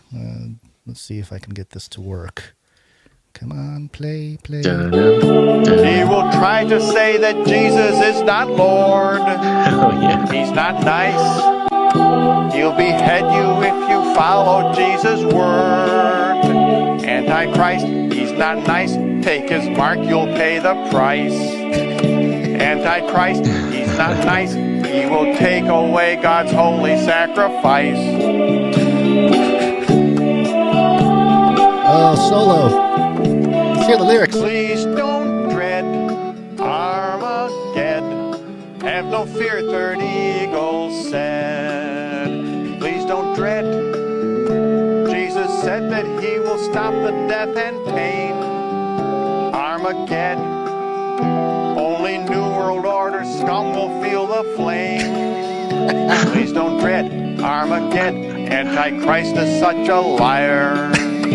Please don't dread Armageddon. If you take his mark, you'll join him in the fire. I think we need to cover the song and make it a legit thing. It's right up our alley. This is fun. I've been seeing this guy pop up all over. Gen Z loves him and hates him. The Gen Z sort of areas of TikTok. They are obsessed with this guy for obvious reasons. Very talented. His name's Third Eagle. I'm sure his ministry is doing great. He's gotten unimaginable coverage on Gen Z TikTok. Of course, there's lots of people sharing it because in the words of the Gen Z, it's cringy. But, you know, he's doing the Lord's work over there. Cringe is hip. This breaks a lot of the, I'm sure, the discussions within the ivory towers of evangelicalism on how to reach Gen Z. They bring this tape across the table and they're like, what? I don't understand. And it's like, exactly. Yeah. Exactly the point. Yeah. You know, having, I don't know, at least sort of worming its way into the Gen Z sort of zeitgeist there. Yeah. I'm trying to find like his website or anything, and I cannot find it. You think he has a website? You think it might just be a YouTube channel or YouTube something. channel or a blog talk radio channel? Yeah, Podbean. MySpace. We should get him on the show. We should. Some live music. Yeah, do a live jam. Show. He can come up with some verses. He can play at the live shows. You know, oh, he's like the in between interstitial live interstitials or something. Okay, you know, I had some stuff, but I'm not going to do it. Here's a quick emu update. I'm pretty sure the CIA has trained crows to come PSYOP the emus, because this morning I was putting on my shirt, getting ready to go to the show, and I look out the window, and the female emu is doing the crazy dance. Have you ever seen the emu crazy dance? Just Google it. Okay. It's very entertaining. These emus, they are very playful. They jump, they spin around, they kick in the air. They have this dance that is hilarious to watch. And usually, you know, they need a reason to do the dance. They just don't do it alone. So, you know, you can kind of train them to do it on command.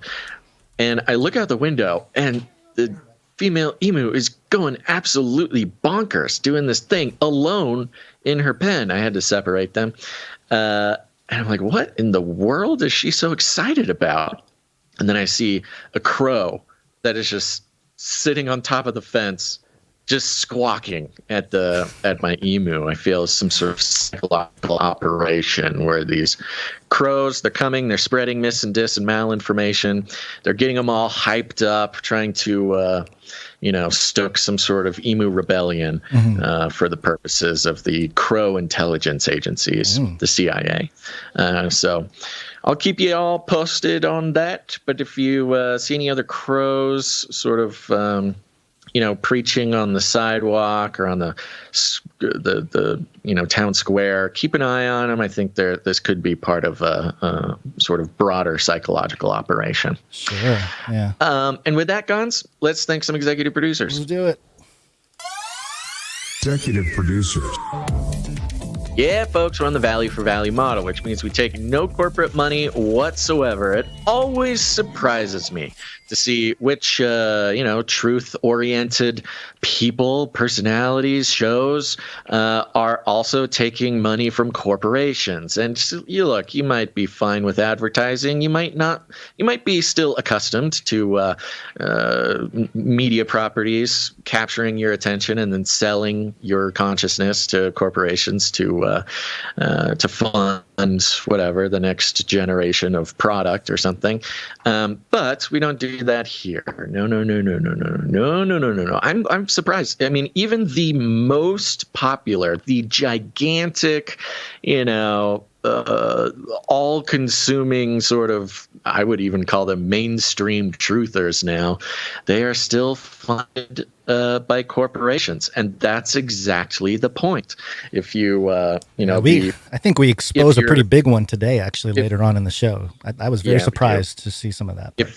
If the income is based on how many people are watching your advertisement, then you will say or do anything to get the most amount of people to watch the advertisement. And that is a perverse incentive.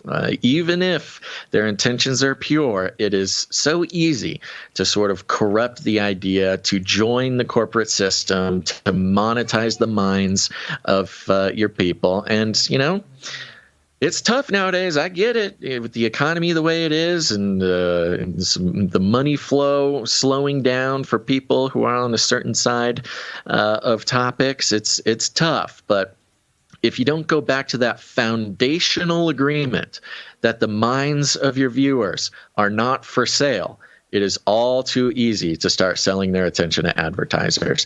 And we don't do that here. We're value for value. If you get any value out of what we do, it is, it's encouraged, but to be completely transparent, it's imperative that you consider putting some value back in. And that's with your time, your talent, or your treasure. There's lots of ways to produce the show, but that's exactly what you are. You're producers. Get involved, become a part of the team. Otherwise, you're the product. Remember, if something is free, you are the product.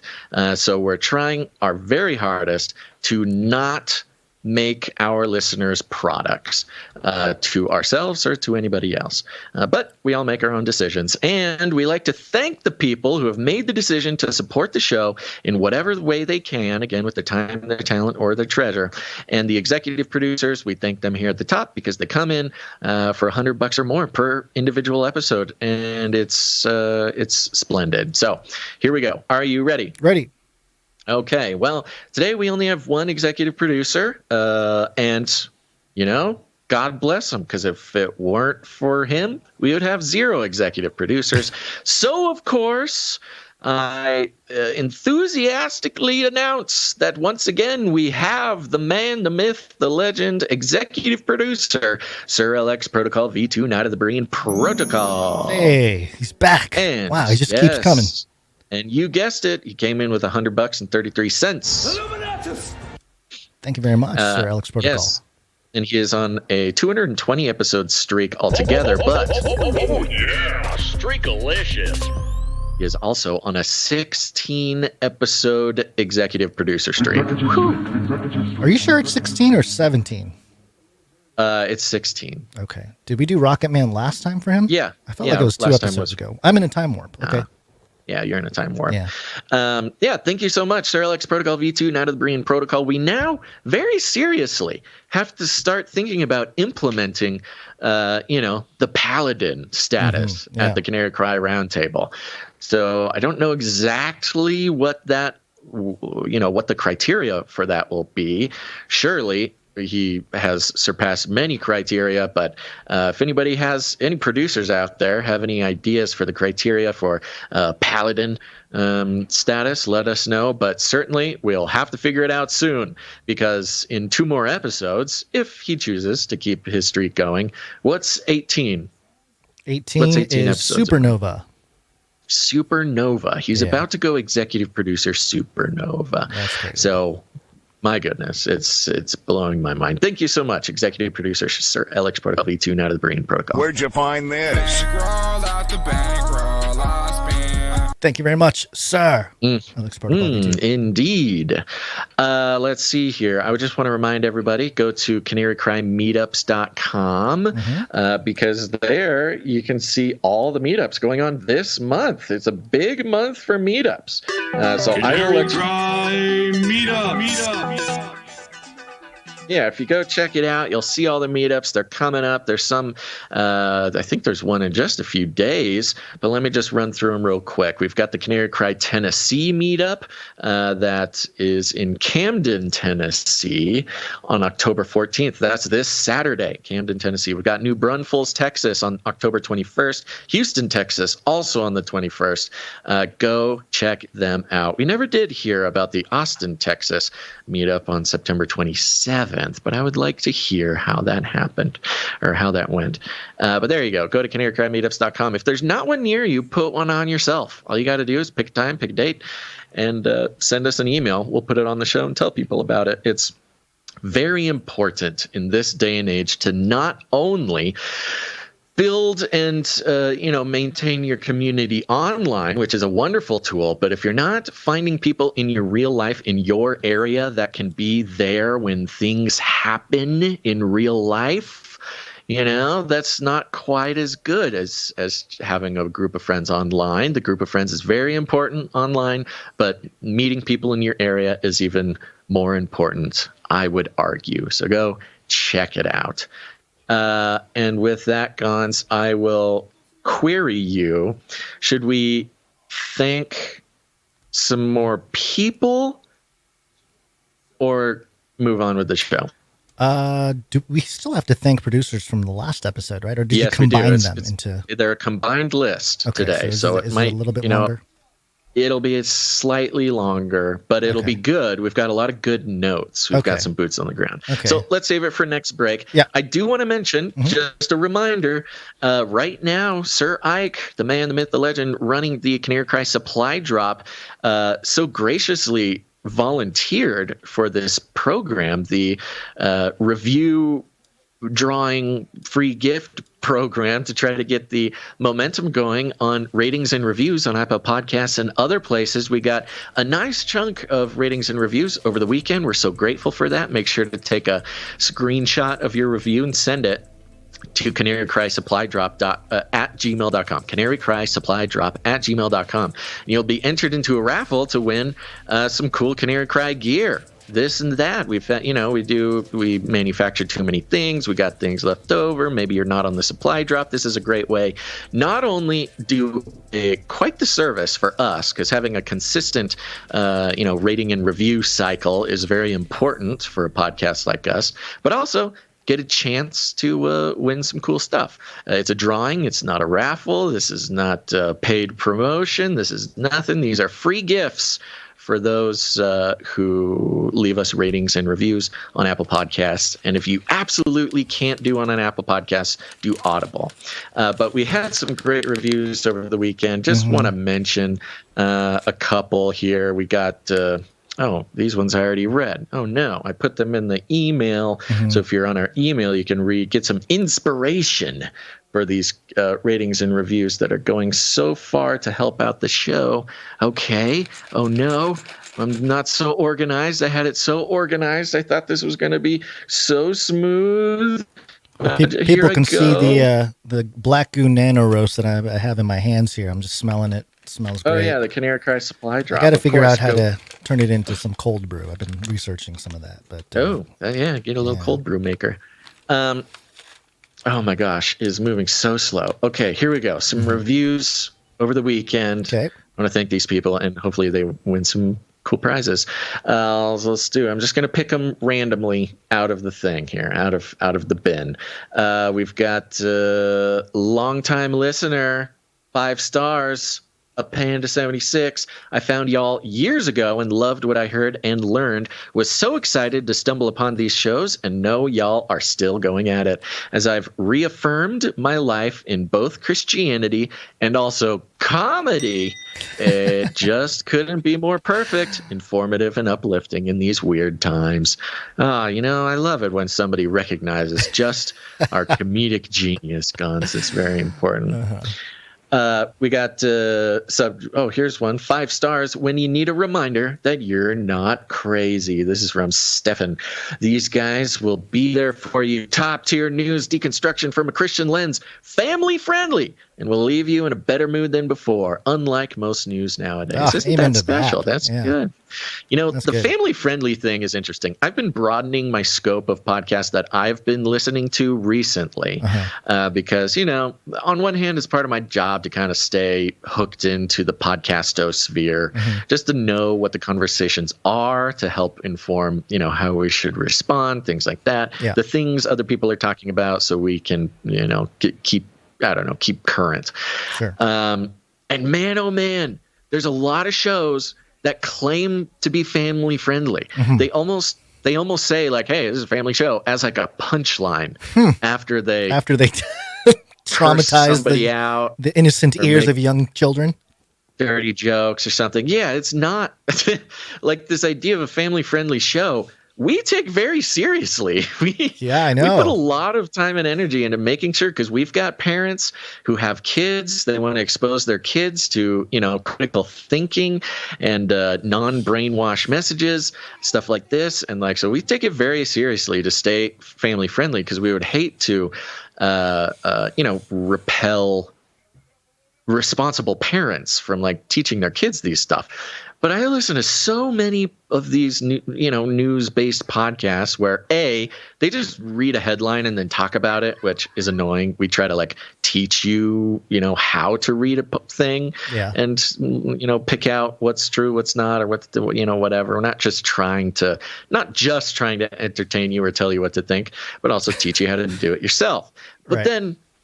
Man, family friendly. I am convinced that we are the absolutely most family friendly show like this after the shows I've been listening to recently. Well, so I know at the very least you and I have never done a full F-bomb or something really egregious. There's been moments where it's kind of questionable, but nothing outright. So I'm proud of us, Basil. We're adults. We recognize when we have to pull back on something, Yeah. But yeah, staying family friendly is a really important thing for us. So thank you for pointing that out.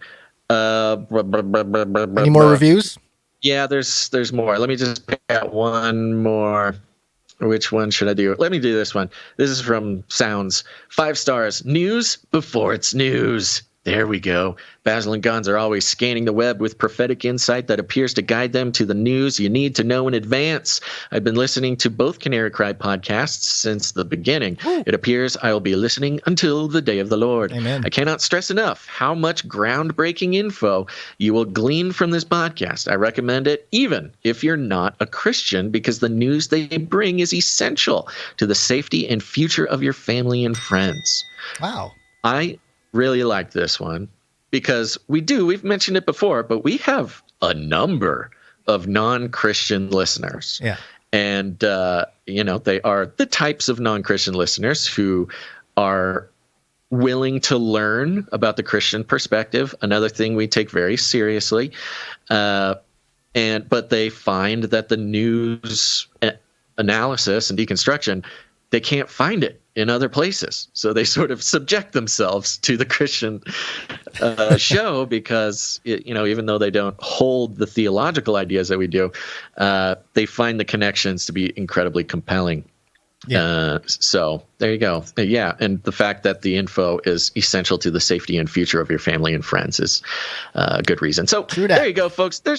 Sorry, you got a comment? No, I just said it's true. I was just sprinkling things on. So there you go. Go leave us a rating and review on Apple Podcasts. We're trying to get the momentum going on that. We kind of didn't talk about it for a little bit because people are, annoyed that we have so many things to talk about. But our algos fell off a cliff since July. Like, it's just sad. I'm looking at the graph. It's making me tear up just looking at it. So please, go leave a rating and a review on Apple Podcasts. Specifically, if you absolutely can't do it on Audible. Screenshot your review and send it to canarycrysupply@gmail.com, and you'll be entered into ongoing multiple drawings to get prizes. All the stuff you see in the supply drop, maybe T-shirts. I mean, it's really cool. So thank you very much, and go do that. Sounds good. All right. Let's do a Flippy update. Flippy update. Do you want fries with that? That's right. It's the Flippy update, folks. Flippy is our colloquial name for the disembodied robot arms that are taking our jobs, enslaving our children, and flirting with our spouses. We use talking about Flippy as a way to explore all the new fun and exciting ways that robots are taking over the world and how there's nothing we can do about it. Today's Flippy update is coming from the BBC. Dun, dun, dun. Some state media here talking about the headline, "The Extreme Robot Arm That Can Chop Up a Ship." Whoa. Extreme robot arm. Yeah, so extreme. The thing that immediately popped out, just caught my attention, was as a millennial growing up in the 90s, man, the marketing of the word extreme. Oh, the X game. They made a whole thing, X Games. It was all based on the idea of extreme sports.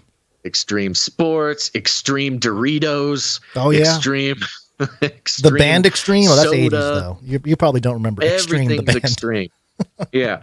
I mean, it's like extreme. It almost lost all meaning to, I think, millennials who grew up in the 90s. The word extreme almost just got completely co-opted. That just meant cool, So here's the very cool 90s robot arm that can chop up a ship. Extreme. A huge robot arm wielding a water jet powerful enough to slice through steel swings into action. Whoa. It's chopping up the hull of a large ship, the structure, which withstood the power of the seas for decades, yields easy to the cutting jet. Before long, the robot has sliced out a big rectangle of steel. Its task complete, the machine silently moves onto the next section. So not only is it strong and powerful, but it's also very sneaky, Gun. Sneaky Grim robot. Reaper. Going from ship to ship, just cutting out holes. Quote, you can have robots starting at the bow and the stern and 2 points in the middle and working towards each other, says Bryce Lawrence, operations director at Leviathan. Leviathan. Of course it's named Leviathan. Beast coming out of the sea. The firm, based in Germany, okay. Oh. I don't know. There's a joke there. Just kidding. There's a joke there somewhere. Plans to use a team of robots to dismantle huge ships so that the steel can be recycled. There we go. Hey, we got the green. There's environmentally friendly. Yeah. Climate change. Yeah. Today's ship breaking industry is one of the dirtiest and most exploitative in the world. When mammoth vessels retire from years of ferrying cargo such as consumer goods or oil between continents, they often end up on a heavily polluted beach somewhere in South Asia, where workers use fossil fuel-powered torches to painstakingly dismantle Wait a minute. ships. Hold on. What are these robots powered by? Yeah, well, I know they got the water laser thing, but are they not? Yeah, it's solar. They have a big windmill on the top of them that powers them. Protective clothing is scarce. Fatalities are not. Ooh. So already, now they go through, they talk about it more. Workers are frequently exposed to asbestos, and 15,000 ships will blah, blah, blah. So the whole thing is very dangerous, and it's like slave labor breaking apart these ships. So this robot that can silently, sneakily, and with excruciating power cut these ships, slice and dice. Not just ships. It talks about slicing through unexploded bombs later. Everything. They can slice through whatever they want. But it's not about that, Guns. It's about saving the world from climate change and slavery. Oh, I get it. We're going to send Leviathan to Gaza. Yes. Flood Gaza with the laser water. Send Leviathan as a peacekeeper to the Gaza Strip, then everything will be fine. No, it's so they're putting it in the context. We talk about the flippies, these disembodied robot arms are saving us from ourselves, and they're, we must let them into our hearts and our lives. And in this case, we're going a bit broader here. The robotic arms not only are saving the earth by somehow reducing climate change, but also they are freeing slave labor, as well as, carbon producing welding machines and stuff like this. It's pretty wild. And let me just hit this real quick. Somebody has to approach. Oh, this is the bomb. So it can also, this device blasts a mixture of water and sand at high pressures, a technology so precise it is used by bomb disposal experts to cut the fuses out of bombs. Oh, we got some anti-terrorism work here. Yeah, quote, somebody has to approach the bomb, put the manipulating system on, says Till Weber, Ant AG's general and manager. Quote, then go far away as possible. Mercifully, in such situation, the jet can be operated from a distance of half a kilometer. It is currently in use in Ukraine. Adds Mr. Weber, saving lives in Ukraine with the robot arm. Yeah, I picture Zelensky with the really powerful. He's like a really, he's like a robot firefighter. He's got the super Leviathan water jet. Yeah, deploy these onto the battlefield, put them out put them next to a road, perhaps a road where a Russian convoy is coming by delivering tanks and ammunition, put some shrubbery on it, camouflage it. Yeah. And then when the enemy tanks come by, zap it with the water, cut the tank in half, end the war. You can end the war in a day with this robot here. And see, me coming up with that idea is not me being clever. It is the execution of the mind control about advertising this robotic arm. This robot arm could solve the war in Ukraine. It can solve climate change. It can solve human slavery, which is also trafficking.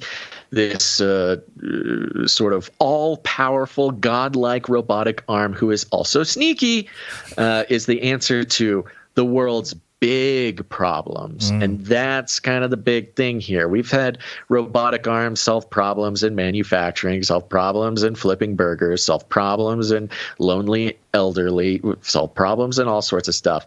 But now we got Flippy coming in, solving the world's biggest problems: climate change, slavery, and war in Ukraine.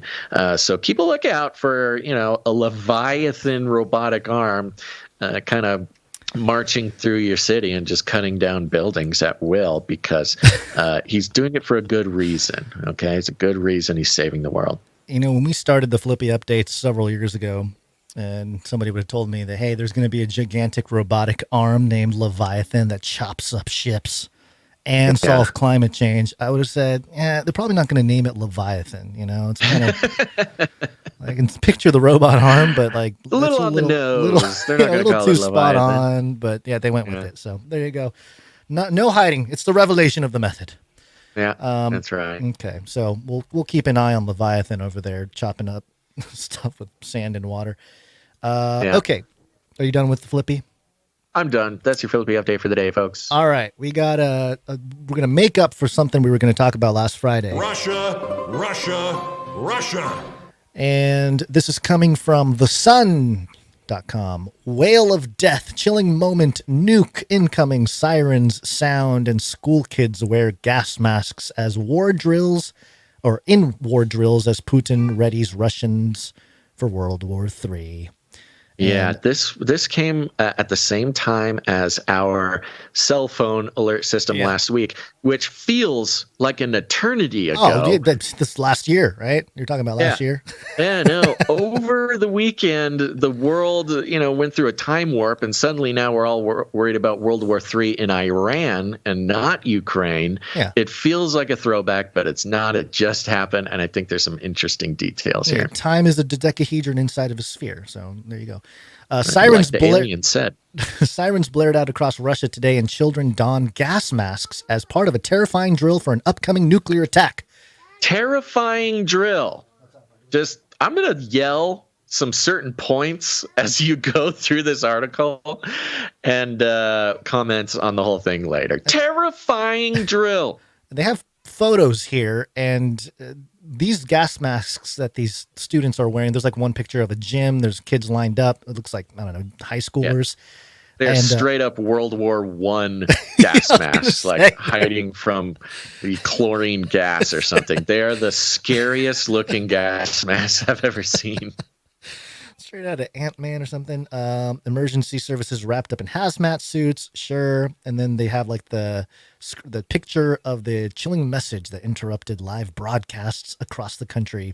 Chilling footage even shows school children being taught how to correctly don gas masks. Sirens and loudspeakers were sounded in all regions across Russia.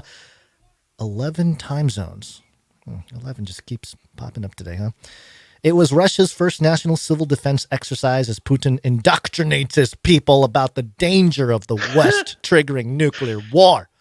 Indoctrinates his people. This drill on what to do about a nuclear bomb is indoctrinating them.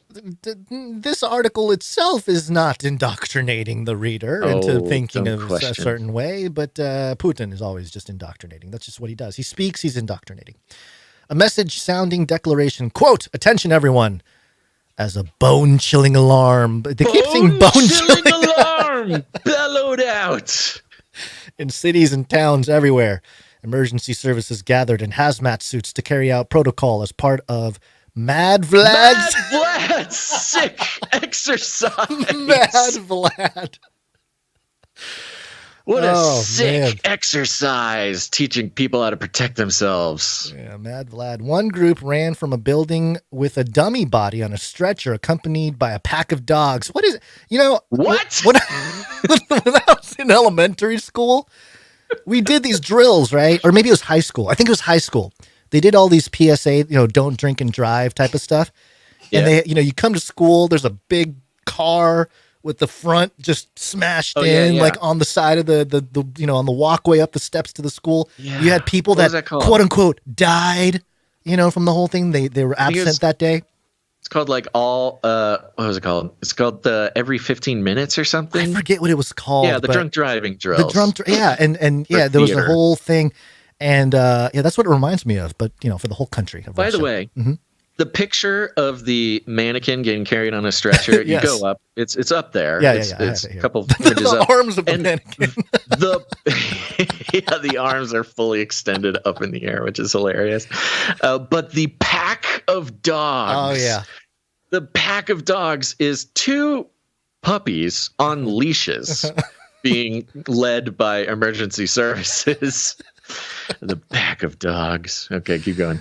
Oh gosh, yes, I'm showing the ridiculous photo there of the men carrying the thing here. Where was I? Heavily armed and spiked doors also appeared to close off an underground bunker holding officials and Russian police. Chilling messages were splashed on TV screens as programs were interrupted. They read, "Attention everyone, there is a check of readiness of the warning system to the population. Please remain calm." Oh, the indoctrination is crazy. Horrible. The same wording boomed out from loudspeakers nationwide. Firefighters rushed to put out a blaze as ambulances and other teams worked around them during this surreal exercise. Workers wearing eerie hazmat suits. Why can't you just say they're hazmat suits? They have to use it's almost like they asked ChatGPT to use like every alliteration possible of like scary thing, and they just threw it in there. Eerie hazmat suits also stuck signs into the ground on the side of the road. Oh, the exercise was based on the assumption of a giant nuclear attack from the West. The legend, in quotations, assumed martial law had been introduced and that Russian had gone through full mobilization. In one city, Volgograd, 2 shelters were used as part of the drill. One could accommodate up to 36,000 people. Quote, Now here first of all, bunkers with 36,000 people, that's pretty impressive. Yeah, our government has bunkers that can hold 36,000 people, but they're secret and not for the public use. No. This next part, they actually get a quote. They get a quote, and the contrast between what is being written here and the sort of straightforwardness of the quote is pretty funny. Quote, "The main goal of the drills is to check our readiness for specific actions," said Emergencies Minister Alexander Kurenkov, who oversaw the drills. Yeah, seems reasonable. Yeah. No. You got to read between the lines. It's the West is going to nuke Russia, and they're getting ready for it. Yeah.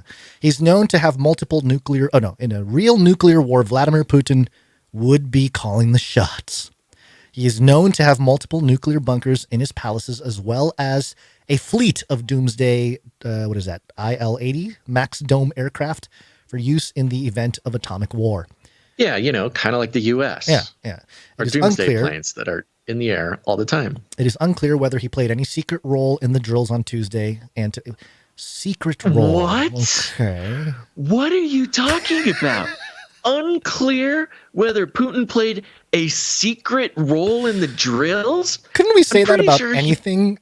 Anytime a president does anything like in America, this line could be written. He obviously played a public role in the drills. What even is a secret role in the drills? What are you talking about? Okay, so this goes on and on, unless you had any very specific things. No, it's kind of the same thing. They talk about Telegram. The whole thing is very powerful, very powerful. And there's a video that goes with this. And so this was the day before the U.S. phone drill, right? Where we all got just an annoying noise on our phone, and we weren't really given any instructions or no drills or really no preparation. It's just the government testing their ability to scream in our faces. That's what it was. Yeah. Russia runs a drill, an actual drill. Yeah, like a full drill, not lazy drill like the one we got. Yeah, theirs is a drill. Ours was a notification. We tested our notifications on our phones.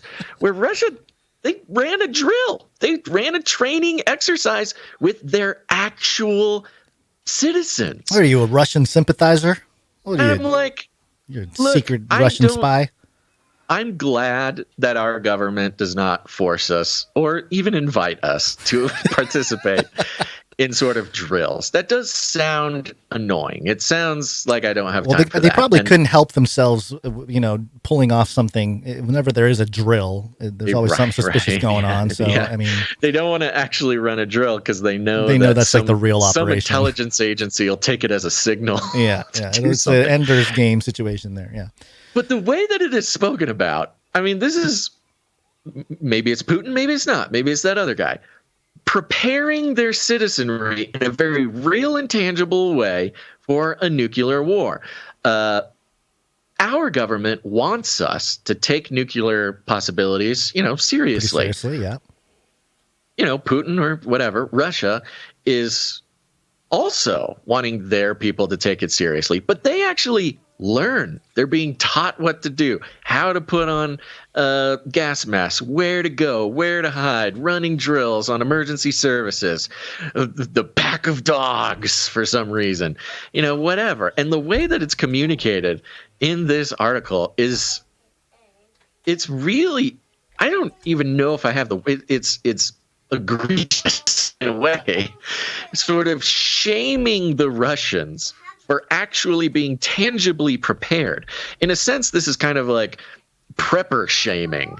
Like, can you believe that these Russians are actually prepared for a nuclear war? Sure, we're like on the brink of nuclear war and it could happen at any moment. But why would you want to ruin your Saturday by running a drill on how to survive a nuclear war when we could just give you a loud, annoying notification on a Wednesday? Take your choice. Pick your poison here.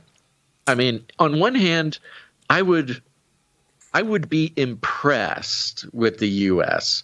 if there was actually some sort of government-sanctioned, I'd say voluntary.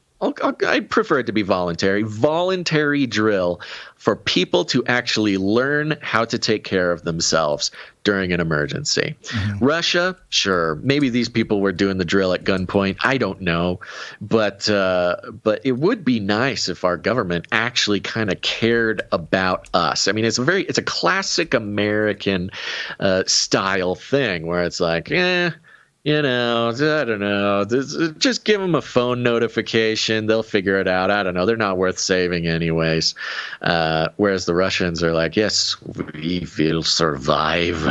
Every man, woman, and child will be protected and know what to do. All the babushkas will take out their nuclear Geiger counters and go from garden to garden to protect our precious watermelons. I think that is something to actually not be shamed. I won't even tempt the YouTube moderators and say that it's to be praised, but it is not to be shamed. Good for these folks. I do wish that they would pass the collections plate to get some less terrifying looking gas masks, though.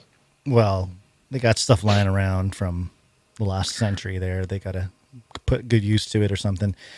I think of course everybody listening to this show already knows what they're going to do in an event, and they have much cooler looking gas masks, which is why we have the coolest listeners. I was looking for there was a TikTok video of some influencer guy who made kind of like a PSA video about nukes and what would happen in California if California was nuked, and it was like a music video, and I just wanted to contrast that with the Russian style thing, but I don't have it. But there you go. Okay. Yeah. Well, sorry. There you go. I just want to mention it for anyone who did see it. Gavin Newsom working his magic in California, warning Americans Good job. and Californians about nukes. Yeah. Good job, Gavin. Okay. We do have the CDC document about zombie apocalypse, at least. That's true. Yeah. Here's a cool story. But before that, I mean, we're going to talk about a young lady, but she must be practicing witchcraft, of course. This girl must be practicing witchcraft. This is interesting. Coming from The Guardian again, staying in the UK. British University offers master's degree in magic and the occult. Oh. Cool. Nice. Cool. Okay. Now, I will say it would be cooler if this was spelled MAGIK Yeah, It'd it be gives a lot away more too much. fun. Maybe. Yeah. Yeah, but it'd give away too much. But this is Magic, spelled with a C, and the Occult, course exploring the impact of magic and witchcraft on society, comes amid growing interest in folklore. Folklore. That's nice. That's pleasant. If you've been getting, listen to this. This is to know if this is for you or not. If you've been getting into crystals, manifesting your dream board, or exploring feminist readings of witchcraft, you can now take your hobby to the next level with the UK's first postgraduate degree in magic and the occult. The University of Exeter is seeking to harness growing interest in the subjects with a course that will explore the history and impact of witchcraft and magic around the world on society and science. You know, before you go on, I feel like you and I can actually have like an honorific master's degree I know. And not practitioners, obviously, but academic, like scholars talking about the occult and magic.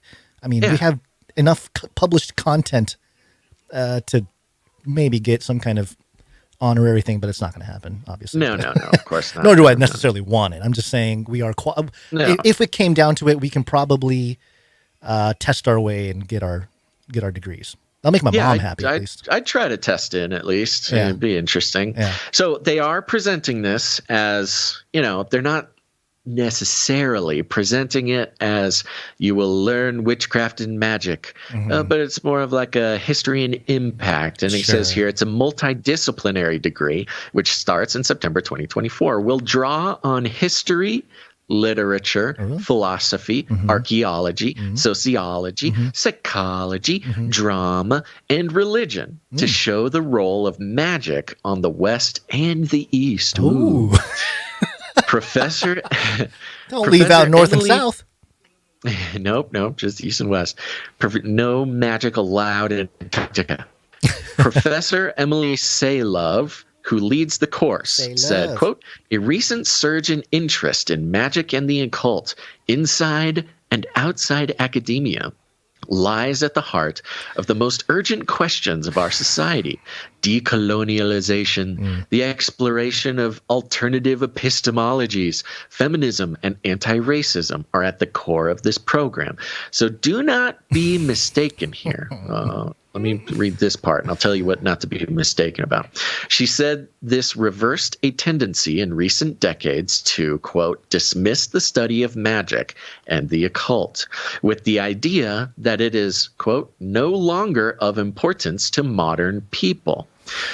So the point of the course is to reverse the idea that magic and the occult is no longer of importance to modern people. They talk about magic and the occult in society and science from the context of sociology, psychology, archaeology, philosophy, literature, and religion. So those who have been around this show for quite some time, you probably have listened to all of our Burning Man episodes. We've been doing Burning Man research episodes since 2014, largely sort of mentored and facilitated through the author and researcher Carl Tykrip, good friend of the show, and at this point I'd say good friend of mine. And his whole point, this was 10 years ago. First of all, that what happens at Burning Man spreads throughout the globe. And what's happening at Burning Man is re-enchantment, the age of re-enchantment, where magic and the occult are not just gaining in popularity, but gaining in influence, not just in individuals' lives, but as a worldwide society. Magic and the occult getting inserted into all areas of life. The re-enchantment, this idea that even if somebody thinks they're an atheist, they're actually living a very mythological life as far as their interaction with magic and the occult. It goes on here, citing rituals such as wearing jewelry, considered to be lucky or representing a point of contact. Yes, Gons. Yeah, I was going to say. Make the connection for those who don't see it. Wearing jewelry, if you go back to the book of Enoch, you have the Watchers, the same that are believed to be the B'nai HaElohim, the sons of God, who mated with human women, the daughters of Adam in Genesis 6 that created the race of Nephilim. They are said to have taught many things to the human race, including abortions, and one of them includes putting makeup on and jewelry to jewelry be more attractive. Was one of the very specific pieces of magic held down by brought down by the Watchers. So, and that's the thing that if you're just a normal person reading this, you wouldn't catch. Citing risk, this class, you can learn what the Watchers brought to us. Blah blah blah, representing a point of contact with a distant person or thing. Talking about the jewelry, touching wood, or not shaving to avoid jinxing the team on match day. Salov said, a superficial glance at our own beliefs and beliefs of the people around us show that magic is a part of our everyday life. Responsible scholars should do well to take this seriously. Okay, well, thank you, because we have been taking this seriously. That's what I'm saying. Yeah, and before you go on, this is also triggered in my mind the when I was putting Age of Deceit 2 together. That was published in 2014. Oh my gosh, it's been almost 10 years since I published that documentary. Yeah. But one of the things I was talking about was Chris Putnam's research had looked at the idea of supernaturalism, and he was talking about how in academia, sort of the ivory towers of academia, the sort of the peak of materialism and reductionism and that kind of stuff, the atheist views got really hot during the late 90s, early 2000s. It was sort of the culture itself embraced sort of an atheistic or agnostic kind of view that was supercharged with science and blah blah blah blah blah. That whole thing happened. There was like the four horsemen of atheism, and then the theologians and philosophers, William Lane Craig's and Greg Koukls, there's a whole bunch of them, actual scholars, actual philosophers. I think you can put the one you interviewed, Basil, the mathematician out of the UK. He's, I forget his name now. He was also a philosopher. He's also a Christian apologist. Anyway, all those guys. I wasn't paying attention. You know his name, though, because you interviewed him, and I'm just not. Yeah, I'm sorry. I was reading something. I didn't know who you were describing. The guy who's a mathematician, who's also a Christian apologist and philosopher. John Lennox. John Lennox, thank you. So, yeah, all these guys came out, and they obliterated the atheist worldview from a philosophical, logical, like all ways you can think of, obliterated their arguments. And I noticed back in the early 2000s or 2010s, it was like 2009, 2010, the culture started to shift as well, where like, oh, even in academia, the theists, at the very least, I'm not going to say Christians because they weren't all Christians, but theists are making progress against this atheism. And that is causing the atheists into a corner where they can't rely on materialism or reductionism anymore. So they started going into quantum. And that's been around for a while, but they kind of started to embrace a certain type of worldview that is premised on quantum physics and multiverse and all these different things. And then, it's not as scientific. It becomes more speculative and woo-woo. And that Chris Putnam documented that. Hold on, buddy. Yes, bud. Yeah. Okay, we'll change Gotta it. have a baby interruption. We'll change it. Yeah. But yeah, point being, he wants it now. Okay. All right. Hold on. Okay. Well, I'll continue. You can bring your point back in a second. I'm bringing this and reading this because, of course, it's an opportunity for us to point out that for almost 10 years now, we have been talking about, trying to teach our listeners about, bringing up the point that even those who do not believe in the supernatural in this world, they are operating under magical principles. So much of our society has its roots in magic, in the occult, even the concept of a contract, even the very written word, all these things have their roots back in occultish principles, if not occult history. And our Burning Man episodes, for years, we've been trying to communicate the idea that the world is in a phase of re-enchantment, a phase of a magical or occult lifestyle, even if you're not recognizing it. The principles that rule our society and our daily lives are actually actually magical and occult principles, no matter how much you want to stay away from it, all the way down to things like corporate logos, of course, which we'll get into in a second. But let's see, let me continue with this. Then they talk about the popularity of folklore, witchcraft, tarot crystals, things gaining 2022 census found a rise in the number of people identifying as pagans and Wiccans in the UK, while shamanism was the fastest growing religion. I'd argue shamanism is the fastest growing because of the psychedelics revolution going on. Salov said the masters in magic, M.A., Master of Arts, in magic and occult science would re-examine, quote, the assumption that the West is the place of rationalism and science, while the rest of the world is a place of magic and superstition, including how it underpins Western culture, and how its relationship with the natural world can bring new perspective to climate breakdown. Yes, the witches. The witches will save us. I thought we were just talking about, okay, it's always about climate, huh? No. It's not history. It's how we can apply these magic and occult underpinnings to saving the world. She said there was a growing acknowledgement in academia that texts dealing with magic or occult subjects have been, quote, systematically neglected by scholarship in medieval and early modern history, literature, and religion, as well as the history of science and philosophy. They've been neglected. They've been a part of it the whole time. That's what we've been saying. Give us an honorific. Give us an honorary degree. We've been talking about this for 10 years. I know. Yeah, see, that it almost kind of gets my blood boiling a little bit. I know. It's another thing. Yeah. Well, yeah, back to kind of what I was saying before. The whole premise of Age of Deceit 2, Alchemy and the Rise of the Beast Image, was this idea on the shoulders of a lot of the research of other people. But, this notion of reenchantment and sort of this rediscovery of old occult magic and all that kind of stuff, esotericism, becoming mainstream is sort of the underpinning, or in doing so, having alchemy become that underpinning and the philosophy to transhumanism and to, because now that we have sort of a established scientific order in terms of, hey, evolution, because I don't think magic is going to necessarily debunk evolution per se. It might get into some aspects of, manipulating evolution or, taking control of evolution, but it's all about bettering humanity and whatnot.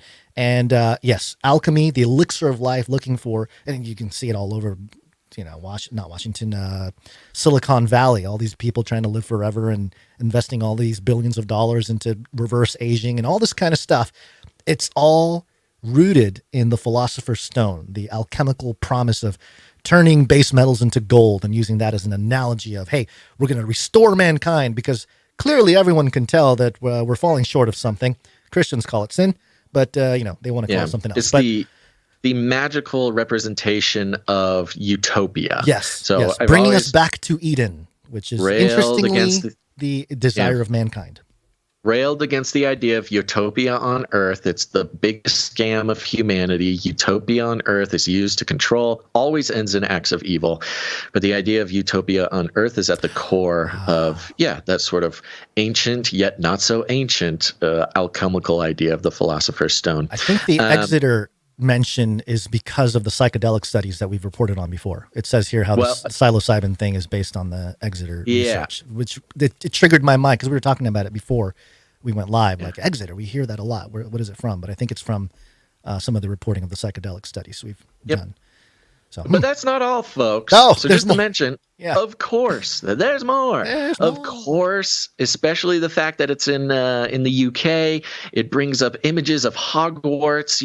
Anybody who wishes they could have gone to Hogwarts, they can now go to college for magic and the occult. But instead of fighting Dementors and evil wizards and Voldemort or whoever, now you use what you've learned in magic and the occult to fight for decolonialization, the exploration of alternative epistemologies, feminism, and anti-racism. So this is another sort of training ground and activation, indoctrination of magic and the occult for the purposes of sort of progressive change in the world, using the ancient arts to bring the world into the next phase of utopia. Now, this was very interesting. I dug a little bit deeper. Very, very fascinating thing we're looking at here. And this woman, Emily Selove, who is she? What is she up to?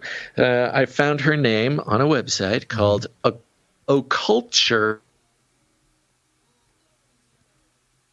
.com, where she has a bio page. I lost you for a second on the live stream there. That's occultureconference.com, yeah? Yeah, occultureconference.com, which is loading very slowly, which is probably why you lost me. And she's got a bio here. And it says, Emily Selove is an associate professor in medieval Arabic language and literature at the University of Exeter. She is also the convener of the University of Exeter's Center for Magic and Esotericism. Oh. So they actually have a full school at the University of Exeter.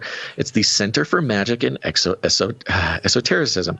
Her most recent publications include a short monograph for the Cambridge Elements series, The Donkey King, Asinine Symbology in the Ancient and Medieval Magic. Her article, Magic as Poetry, Poetry as Magic, a Fragment of Arabic Spells in Magic, Ritual, and Witchcraft, explores an area of special interest to her research, the overlap between poetic and magical language. We've been talking about the overlap between poetic and magical language. She was also the PI, not sure what that means, but she was the PI of a Leverhulme-funded research project. Here's the research project. A Sorcerer's Handbook. Okay.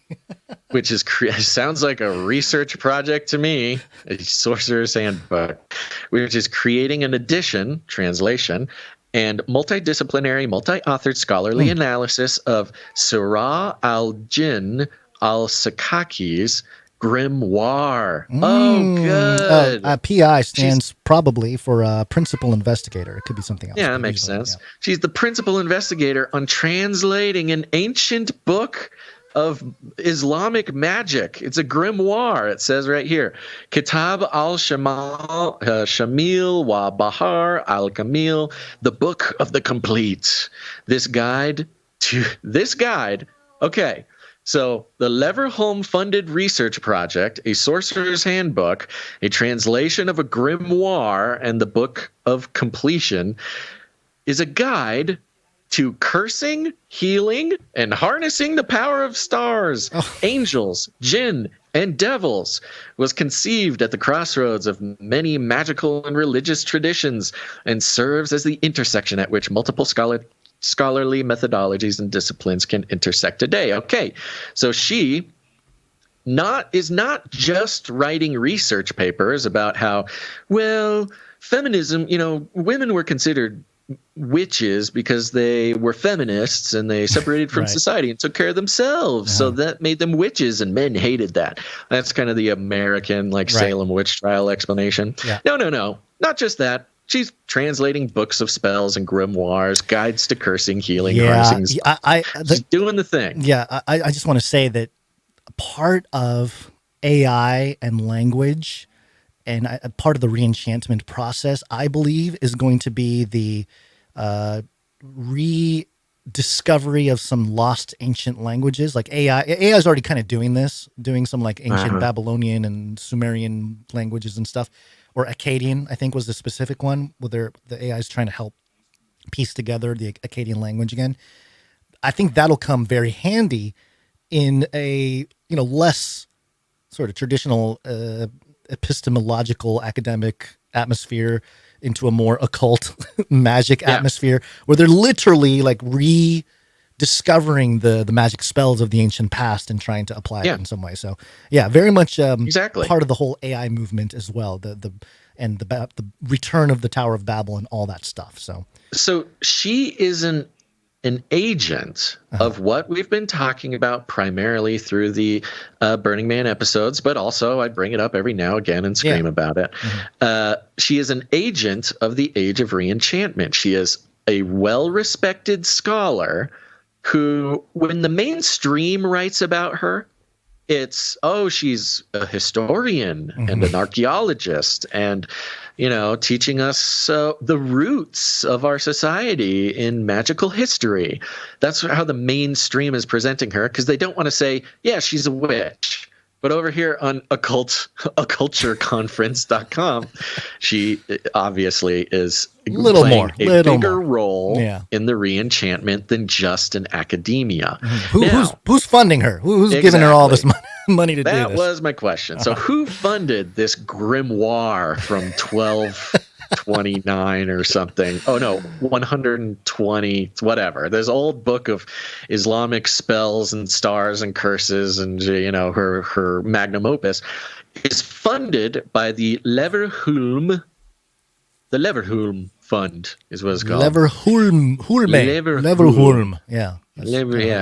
And let me bring up my links here. Okay, I looked up Leverhulme Fund, which is the Leverhulme Trust, is a large national grant-making organization in the United Kingdom. It was established in 1925 under the will of the first Viscount Leverhulme, with the instruction that its resources should be used to support scholarships and the purposes of research and education. Okay, so it's a rich guy. A rich guy who left all of his money to this fund that gives out scholarships and grants. And I'm like, okay, well, how did this guy get all of his money? That's how you learn who these people are. What is going on here? Leverhulme Fund, who's the guy? What's the reason? Well, Leverhulme is the guy who started what is now known as Unilever. Yeah, you know him, Unilever.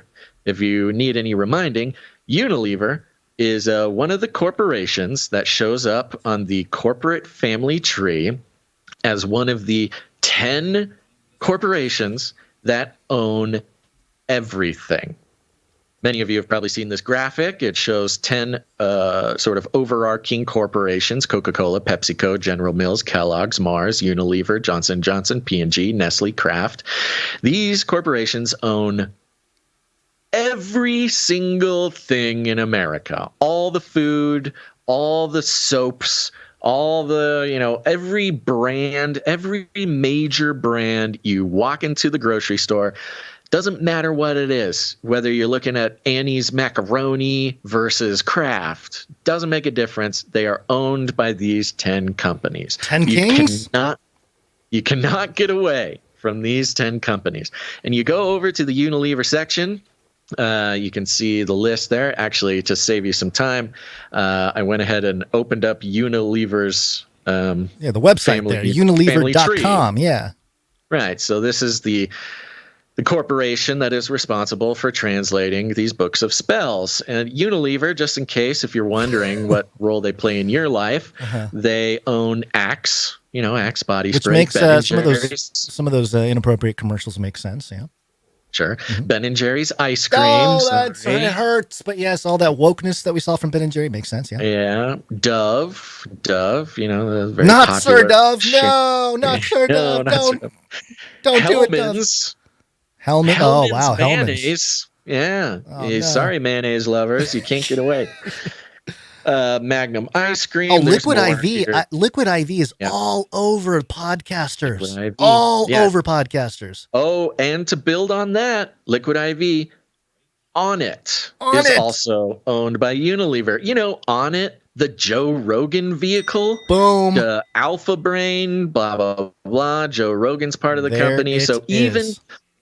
So you think about, I've always talked about this, the occult connections between corporations and every bit of our lives is very important to understand, because even Joe Rogan is under the sort of corporate infrastructure of Unilever, the sort of ancestor corporation that is paying for the translation of magical grimoires. But doesn't stop it on it. 7th generation. I was very upset about that. My wife buys the 7th generation. What about Magnum in their weird pedo? Yeah, Magnum is always very strange. Vaseline. So, hello. Vaseline. These just very basic things that you would never think.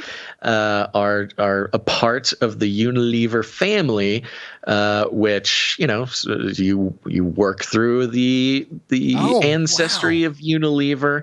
It's the guy who started Unilever who is now dead, but his fortune is funding this lady who is putting on the School of Witchcraft and Wizardry at University Exeter, which again, in the media is trying to present itself as more scholarly, which I don't doubt that it has a very scholarly bent to it, but it wouldn't be modern if you didn't, get really scholarly about it. The woman who's heading it up is the principal investigator in A Sorcerer's Handbook, which is combining many pieces of magical instruction into one handbook for the discerning wizard or witch in your life.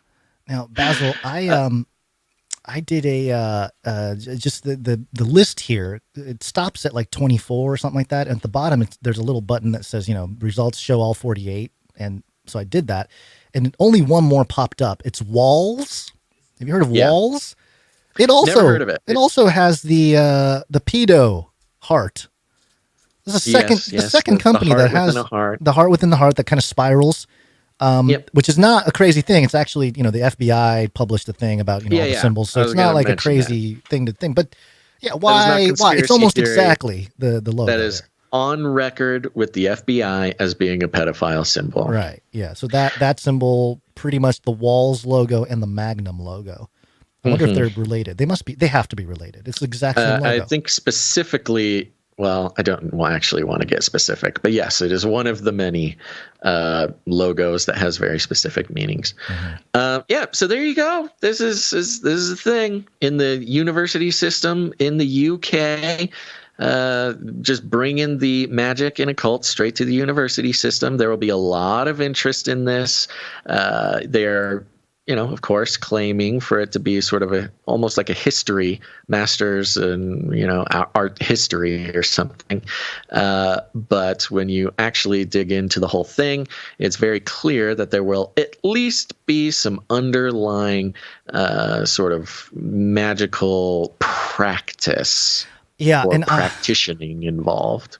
And part of what we've noticed in terms of magic is that it's already being used on us, right? It's all the time. It's part of the 5th generation warfare, and I don't know that anyone specifically had or talked about or documented any of that per se. Maybe that's an area we can kind of investigate, Basil, and put some content together for. But when you look at magic and how it's really just a mind trick, right? It's a misdirection. It's drawing attention elsewhere. Mm-hmm. The Gen Z call it spicy psychology. Okay, great. Excellent. I'm glad there's all words for, we need to be able to communicate with the Gen Z. Yeah. Well, spicy what? Spicy psychology. Okay. It's part of the PSYOP, because now you can practice magic without being seen as crazy. You're just saying, I'm a magician or I'm a witch or something, but it's mostly psychology, kind of funky, spicy psychology. But yes, I do the rituals, I do the ceremonies, I cast the spells, but it's just because I'm, working with science, psychology. Right. Well, a lot of marketing is, you get into marketing conversations behind the scenes with people, and it's kind of, you start looking at them like, this is like a magic trick to you. This is like one big thing. So my point is, there's a lot of politicians and big time people that, they get in trouble or something, but somehow they just keep kind of moving forward. They're like Teflon. They just are able to wiggle around all kinds of controversy or whatever and just keep going. And there has to be a form of magic involved in that to keep the public sentiment. Because that's really what this is. This is all of this, even the Gaza stuff. It's all sentiment based. You're trying to get some sort of consensus amongst the crowd, or a narrative going, or whatever it might be.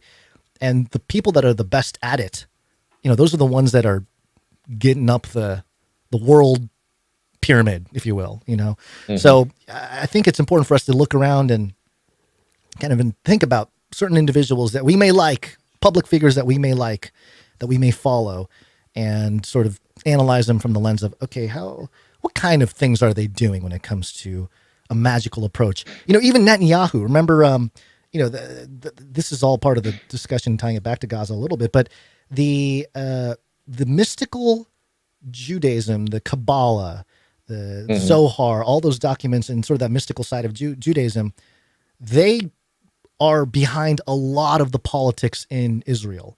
And I remember there was the red bracelet that I believe it was during Netanyahu's first elections, I think in the 90s. One of the rabbis that was supporting him, handed out these red wristbands as sort of a solidarity for Israel to get behind Netanyahu.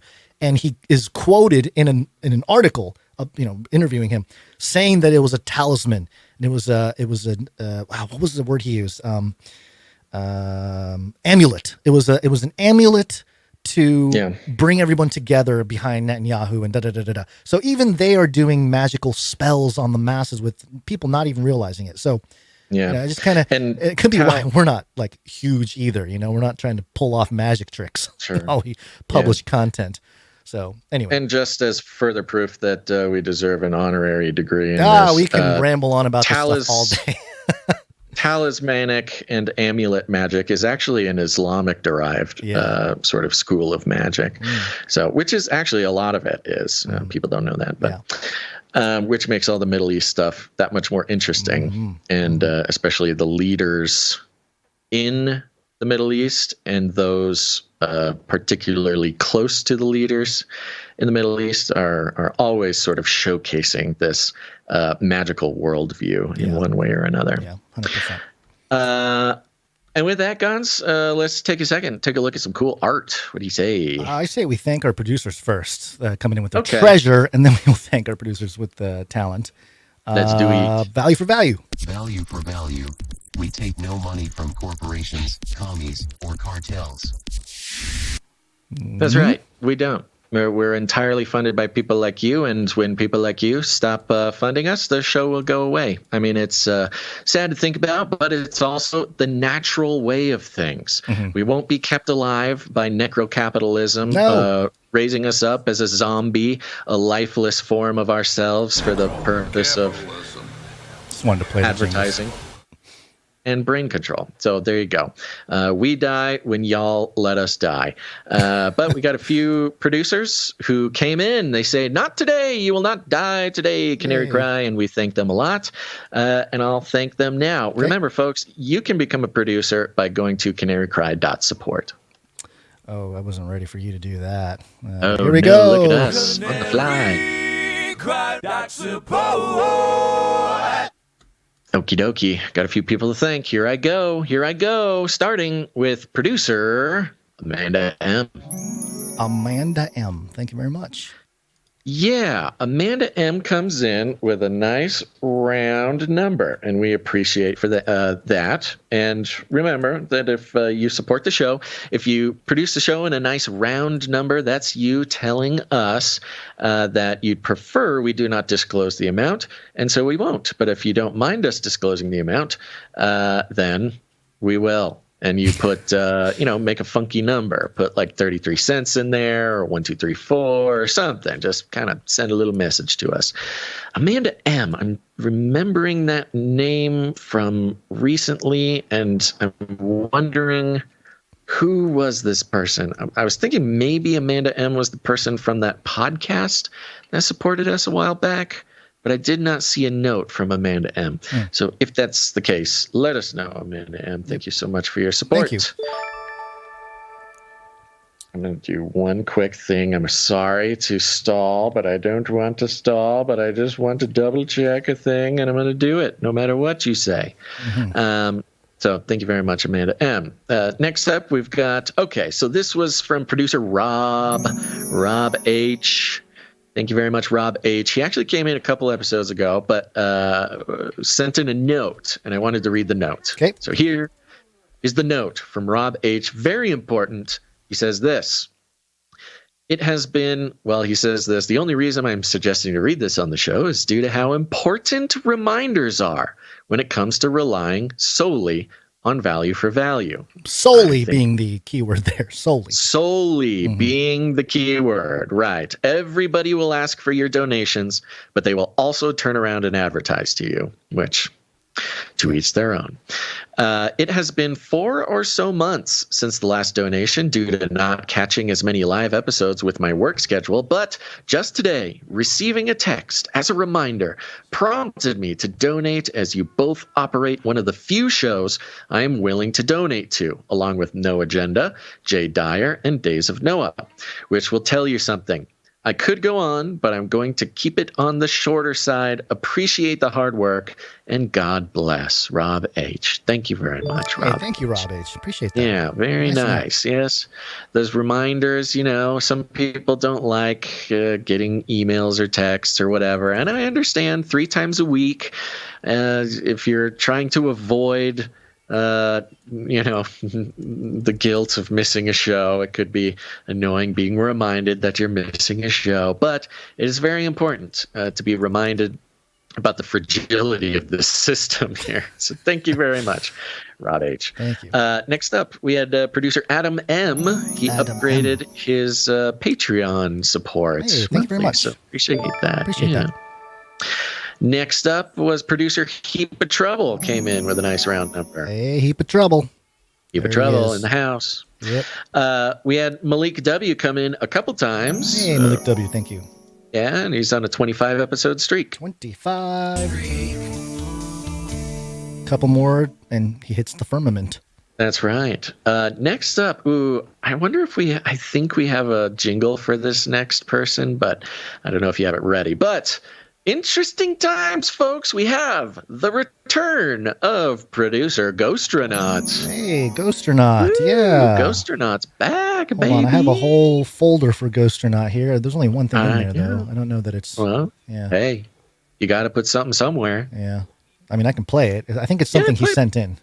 Play a little bit of it. He's got to save something for next episode, I want like another bigger drop. Oh, yeah. I want my room to start shaking.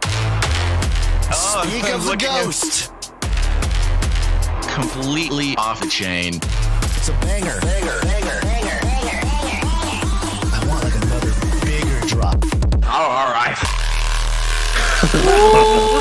Early. From Bradley. I want my room to start shaking. Oh, I'm ghost.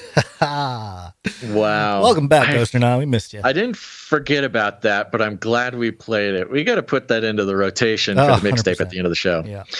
Oh, man, that got my heart beating. Thank you very much, Ghostronaut. And he sends a note that says, "It's your boy, Ghostronaut. Think outside the cage." Hey, thank you very much. Thank you very much, Ghostronaut. Next up, we've got Dame Gale, Canary Whisperer, and Lady of X's and O's. Hey, Dame Gale. What's she doing over here? 312 episode streak. Oops. Wait, why did that do that? Hold on. Why did that do that? She's in streak. Oh, yeah, streakalicious. There we go. There we go. She's in this section because she came in with a 777 producership. Okay.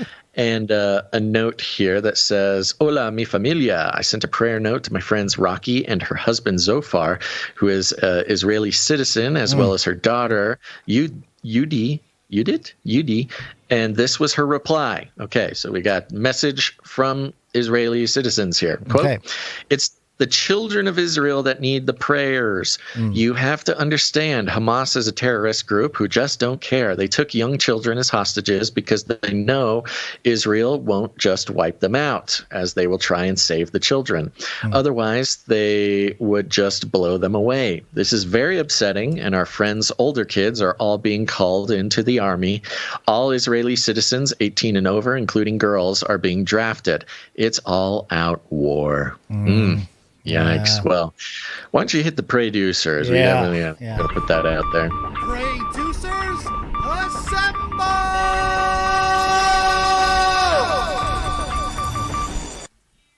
Yeah, thank you very much, Dame Gail. And the producers all over the world. Could be you. All you got to do, put this in your prayer journal or say a little prayer right now. We're obviously praying for Israel and praying for everybody touched by the conflict, because it definitely expands beyond the borders of Israel, expands beyond the borders of Palestine. This is really a worldwide thing here that is going to affect human history. Yeah, I was gonna. The note there just reminded me. Mel over at Truth Stream Media, well, Mel and Aaron, they shared a little post, and it's one of these memes, where there's some kids. They're around a couple of lobsters. They're like fighting lobsters. There's like dollar bills on the ground. Like they're betting against one, pinning the lobsters. Mm-hmm. And the three children, one is labeled Raytheon, the other one's labeled Lockheed Martin, and another one's labeled JP Morgan. And the two lobsters that are fighting are labeled Israeli children for one of them and Palestinian children for the other. So, little meme thing, but it kind of just came in line with what the little prayer was there. So, I mean, it truly is. It's if you want to talk about actual victims and not just in the physical sense, but sort of, in the psychological sense and everything else. We got to pray for the protection of the children, both physical and spiritual. So let's continue to do that, because this is a messy situation. It's not going to be solved by our opinions about geopolitics or something. No, it could be solved by our deconstruction of the media, though. I don't know. That's true. We'll I mean, we'll see. We'll see what happens. It could work out that way. Thank you very much, Dame Gale. Yes, Next up, we've got producer John T. comes in with a pocket full of sevens. John T., thank you very much. Didn't see a note there. Next up, we got Sir Moore of Night of the Burning Chariots. Came in a couple times. One of them was pocket full of sevens. 287 episodes in a row. Oh yeah, streakalicious. Thank you, Sir Moore. Doctor Who Done That came in a couple times. 15 episodes in a row. Hey, that means Rocket Man. Burning out his fuse out here alone. There you go. Thank you very much. That's right. Little note here from Doctor Who Done That. Thanks for being a spirit-filled voice in the wilderness of noisy podcasts. You guys have helped me through a lot of darkness by your obedience to God. Be encouraged. God bless the Canarians. Fire, praying hands, fire. Thank you very much. Thank you, Doctor Who Done That. Appreciate very that. Nice. Yeah, it's very nice. hard to break away from the noisiness of some of these podcasts, but we try our best to try to not just be another clanging cymbal. Yeah. Good reference. Next up, we've got, that concludes our list of financial producers who came in above the $7.77 mark, which entitles them to have a note read on the show. We got a few people under that. We're going to thank them now, starting with Veronica D., 315 episodes in a row. Veronica D., thank you very much. Sir Scott Knight of Truth, 340 episodes in a row. Thank you, Sir Scott. And Sir Casey the Shield Knight, 354 episodes in a row. Sir Casey the Shield Knight. There we go.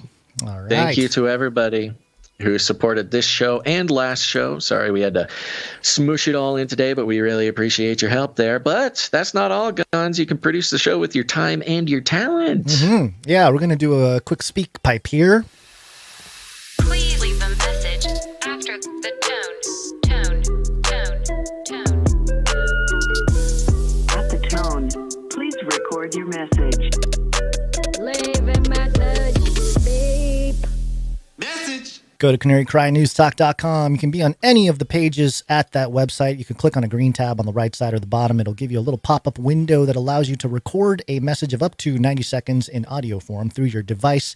It'll be sent to us, and we shall play it for everyone out there. If you have a private message for us, let us know right at the top of the recording in case we don't review the audio, which we really should review it, but sometimes we don't have the time to do that. Also, you can leave your pre-show prayers.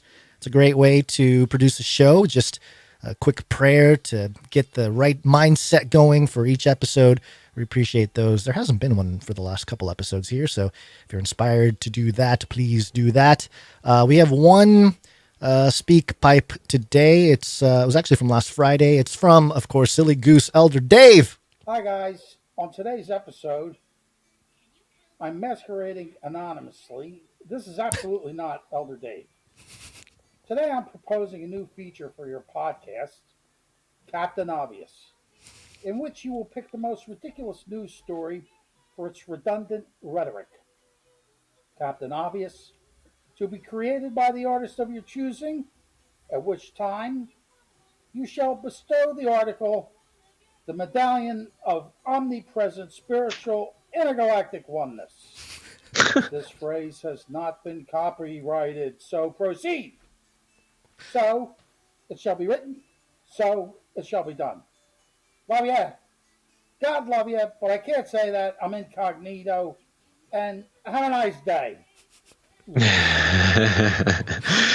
Well, you know, he is our elder, and you must listen to your elders. I mean, that's the thing. Let's take that as a lesson, producers. Listen to your elders. If unfortunately, we have no control over what art gets made, but if the art comes in, we will be held by the ancient law of podcasting. Yeah, you know. Thank you very much. Thank you, Silly Goose Elder Dave. I was thinking, and I was meant to bring it up with you, Basil, off air, but I'll just mention it here, to do like a segment similar to Captain Obvious idea here, but more so which one is fake. So we'll do a couple different stories or like clips or something, and we got to figure out which one is fake. But I don't know, it's not something you can have every episode, so it might be fun though.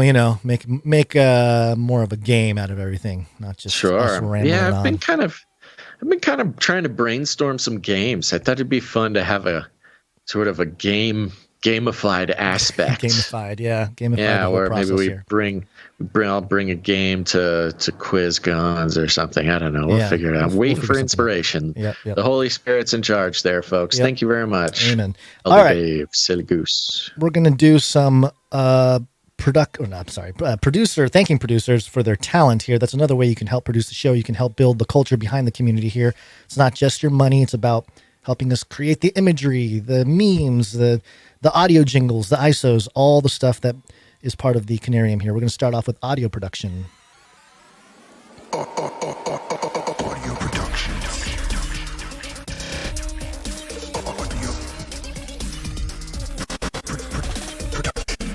And we have something from Jonathan F. There it is, Jonathan F. Jonathan F. Took me a second to find, it was a long F to find the jingle there. He has a note here. Hello, guys. This track features New York City Mayor Eric Adams once again talking about leaving the border open while he recently complained that the city was at maximum capacity. The following verses are from Deuteronomy 19:14 and Proverbs 22:28. And here is the track. It's a minute long. I know, Basil, we're not supposed to play 1 minute long thingies. No. So I'll play 30 seconds. That's the official position of the city, but we have made it clear there should be a decompression strategy that we can properly deal with the volume that's coming into our city, and no cities should have to carry the burden of the national government. We need these rules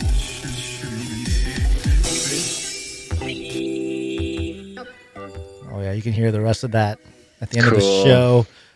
Mayor Eric Adams, the most recent, what was he? Master Mason. He's newly minted Master Mason. Newly minted, yes. There you go. So Freemasons roaming the streets of New York. Thank you very much, Jonathan F. Appreciate that. We're going to do art. One art, please. And we have Sir Dove, not the soap. One art piece from Dove. And he has a note for this piece here. He says, for today's Bible artwork, I did an illustration for Proverbs 22, verse 3. The prudent see danger and hides himself, but the simple go on and suffer for it. Hope you guys like it. Keep doing what you do, and I'll keep praying for you. Yeah, this is fun. We've got a sort of a picture of a badly dilapidated brick building against a blue sky. Up in the sky, it says, the simple... Oh, what does that say? The simple... Wait, what? Does it say simple? Oh, the simple... Ooh, that is a difficult word. What is that one? What is it from from the verse. Read the verse Oh, again. simple go on and suffer for it. So simple go on. That's what Yeah, it there you says. go. It says go on. Simple go on, written up in the sky, and on a sort of landing area of the dilapidated buildings. First of all, you've got spooky, scary October spooky eyes in the darkness of the building. But we've also got a sort of cartoonish. It's like the classic. Not pit bull, but bulldog from old Looney Tunes cartoons. He's got his spiked collar on. He's got his fangs bared, and he is holding in his hand over the edge of the landing a big anvil, presumably an Acme anvil. And below the anvil is a little kitty cat who presumably is the simple one because he is not paying attention. And he is about to be victimized by the danger above him. Thank you very much, Sir Dove. Thank you, Sir Dove. All right, we have some microfiction. I actually didn't even check. I think Mrunk Smash did bring in a he microfiction. sent in some, a bunch. yes. Yeah, so let me copy and paste that real quick, and we'll do some microfiction. Microfiction. Microfiction. This first one is by Runk Smash. Oh, real quick. I'm sorry to mess up. I'm sorry to mess up the timing on this again. I know I've been doing it, but I want to make sure that we get these in the right order. And also, I have a frog in my throat, which is problematic. Okay. You good? You're right. This is the one for today. All right, let's do it. Okay. You doubt me?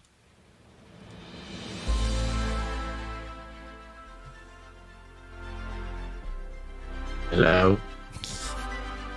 Why can't I hear the music when I it don't know. starts? I don't It's so upsetting. Do you have it on like a fader or something? No, I don't have faders. That's so annoying. Okay, play it again. Basil, I'm sorry. Inside baseball. You know, I've been talking to you about maybe getting a new piece of gear to help me out with this whole thing here. Yeah. I think we might need to get that new piece of gear. I'm just going to throw that out there. You want faders. I'm happy to get you whatever piece of gear Give you me need. More tactile ability to do this. Okay. All right. Yes, I'll make it as loud as I can. Problem, if it solves a problem, it's a no-brainer. Okay. A message flashes across the wall screens of a darkened eatery. It reads out as an order for 33,000-piece Yeelan's Bippin' Bop Crazy Chicken for Bill. The systems boot up, and a new source for chicken substitute is located in the defranchised zone.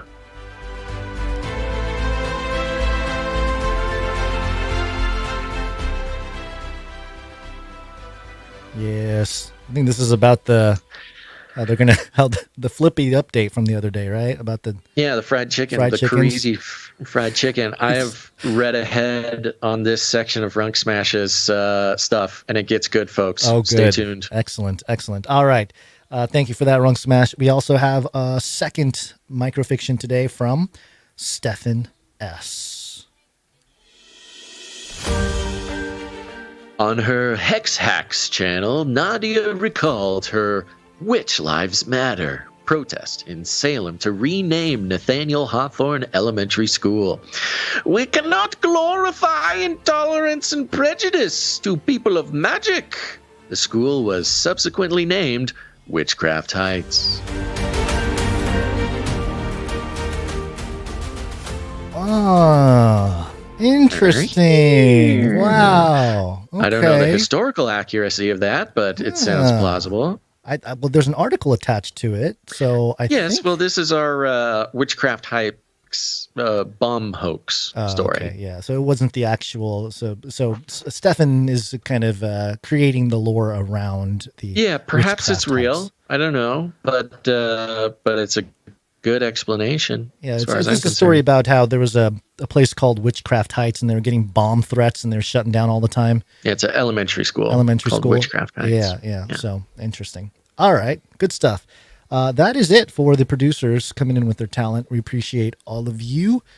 Indeed. Yep. Remember, if you're an artist, if you create anything, whether it's graphic arts, drawing, sketching, singing, dancing, music, jingles, whatever you do, create something for the show. It's part of being a part of the culture. We cannot build the culture. It is you, dear producers, who build the culture. When you make something for us, go to canarycry.art. Canarycry.art is the URL. And you can upload the art there, and we'll get it on the show. While we're at it, if you have a article you'd like us to read, to consider for the show, go ahead and go to canarycry.report. Canarycry.report. Do it now. And by the way, if I'd like to see, the Sea Walk? I'd like to see somebody adapt that into the CCR walk or CCNT walk. Okay. Just there you go. There. Do it. If anyone wants to get creative with that. Okay. Beast fashion. Most modeling is kind of acting like a beast, but making it fashion. Beast. But then make it fashion. Okay. New Yay. York Post. Under fashion and beauty.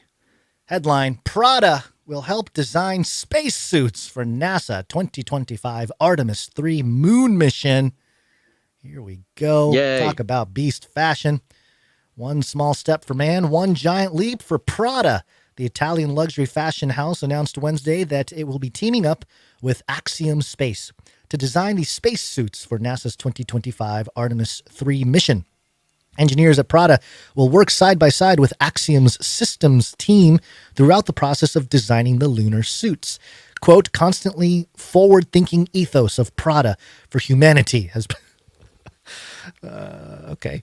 I'm sorry. I'm just thinking of forward-thinking ethos of Prada for humanity has broadened to his desire of adventure into brave new horizons.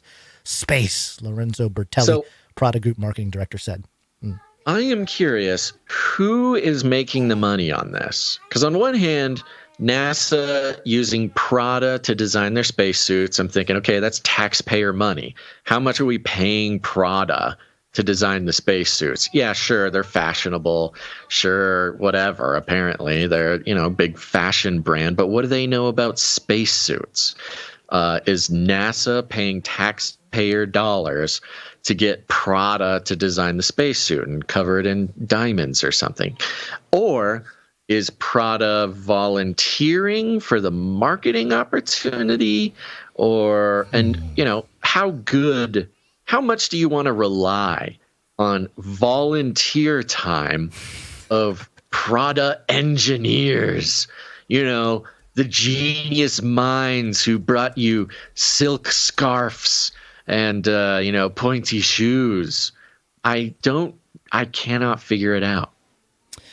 Yeah. I mean, there's a lot under the presuppositions here where, you got to, this obviously opens up the conversation about the moon missions. Did we really go there? There's a lot of different narratives concerning that. That's a good point. Yeah. We can trust Prada all we want if we're just making a movie about landing on the moon. That's what I'm saying. Look good for the new footage, Yeah, so for the cameras. There's something to be said about that. I mean, that in the context of Hollywood, because you got the writer's strike now, these people need to be employed. So, bring them onto NASA.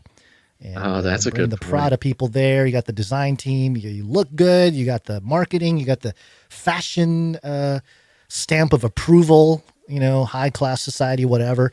And you get to have your logo donned on the astronauts next to NASA. Right. So, okay, well, let's see. What else does it say here? Aside from having a chance to moonwalk down the runway, the AXMU, how do you say this? AXEMU? Ooh, I don't know, Basil. What do you think? I'm looking capital for A, it. little x, capital E, capital M, capital U. AXEMU. Spacesuit. Yeah, it's a bird. They're sending emus into space with highly fashionable silk scarves and spacesuits. It seems very reading this, but I believe you. Uh-huh. I love the fact they're talking about doing a catwalk. I know. Catwalk with the spacesuit. I'm sure it's been so a dream for a long time for some designer to be like, I will be the first to be the designer for the spacesuits on the moon runway. Super legit. Yes. Astronauts increased, it helps him have increased flexibility, greater protection to withstand the harsh environment, and specialized tools for space exploration and scientific opportunities.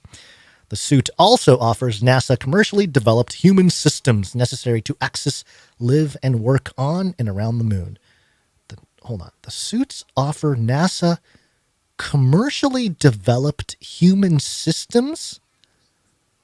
What are they talking about? I'm not sure what they're talking about. Talking about how it's the private sector. Okay. Like instead of a government organization, the suit also offer NASA commercially developed human systems necessary to access, like live, and bladders. Like, what are they talking about here? It sounds like they're talking about bodily biological functions, like, you know, number 1 and number 2 and stuff. Maybe that's developed human systems. You need to Prada making the artificial body parts along with the suit. Yeah, the pee-pee bag. Yeah, maybe that's maybe what they're. Yeah, maybe they're trying to use some euphemisms to cover that. See, I don't know why that would be beneficial for it to be commercially developed. It's like, NASA, finally we can use commercially developed human systems. Okay, sure. It's beast fashion. Stop asking questions. It's about very curious fashion. what commercially developed human systems are. What are they talking about? It's about fashion, Gons. We gotta look good when we reshoot the moon landing. Quote, these spacesuits will enable greater exploration of the lunar surface than ever before, the press release said. Sure, why not? Wait a minute, we lost the technology to get to the moon, but somehow we're going to look better and explore better thanks to Prada. Yeah, maybe that's why they couldn't do it the first time. They didn't have the fashion. Yeah, they didn't have the look. Yeah, they looked so janky. They didn't even want to put it on. No offense to the janks. They couldn't put it on camera. They looked so bad. All right. Emu spacesuits. Are they going to have like kind of the ones for kids? You know how all the kids wear the NASA shirt now? They think it's cool because they got it. Their mom got it at Old Navy or something like that. Are they going to have the Emu shirts to support? I hope so. Oh, great. I mean, this is a great opportunity. This is a great marketing opportunity for Prada and their deal with Old Navy.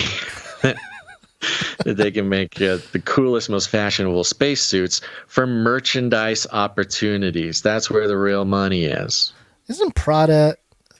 Fashion companies always have some occultism. Yeah, they're weird, man. They're weird. I haven't specifically looked into Prada, but let me do a quick Prada. Yeah, I got some here. Let's see. The devil really Prada? An uneasy history of fashion cinema punch bag. Maybe that's not. Yeah, that's the movie. Yeah, that's the movie. Yeah. Shoot. Well, all right. There you go. That's the best I can do for you right now. blah, blah. Yeah, just Balenciaga stuff. Balenciaga takes the cake on the occultism there when it comes to fashion. But the devil wears Prada. But Prada in wisdomlibrary.org. This is kind of a, esoteric library of terms. Prada has 13 definitions. Ooh. Yeah. Let me see here. Ooh, Prada. I'm seeing, look at this one. I see an article gives from... grants, confers, awards, bestows. Okay. Gives, grants, confers. That's from the Marathi English Dictionary, Sanskrit Dictionary, to grant, give, offer, present, impart, teach. Okay. Look at this. Giving, bestowing. Okay. I found this giver. On anothermag.com, Hypernormalization and the Cult of Prada. And it says here, one of the stories often told about Mrs. Prada is that while a student in the 1970s, she was a card-carrying member of the Italian Communist Party. Oh, of course. Yeah, of course. I think that's pretty famous. Yeah.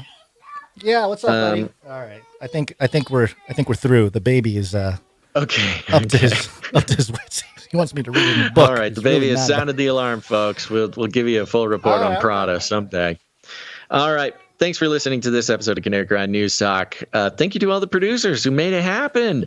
Our financial producers, our artistic producers. Thank you. But of course, we have other producers who give of their time to make this whole thing work. And just a reminder, you can go to canarycry.support, scroll all the way down, and there's a little form there. If you want to get involved with your time and your skills, you can fill out that form.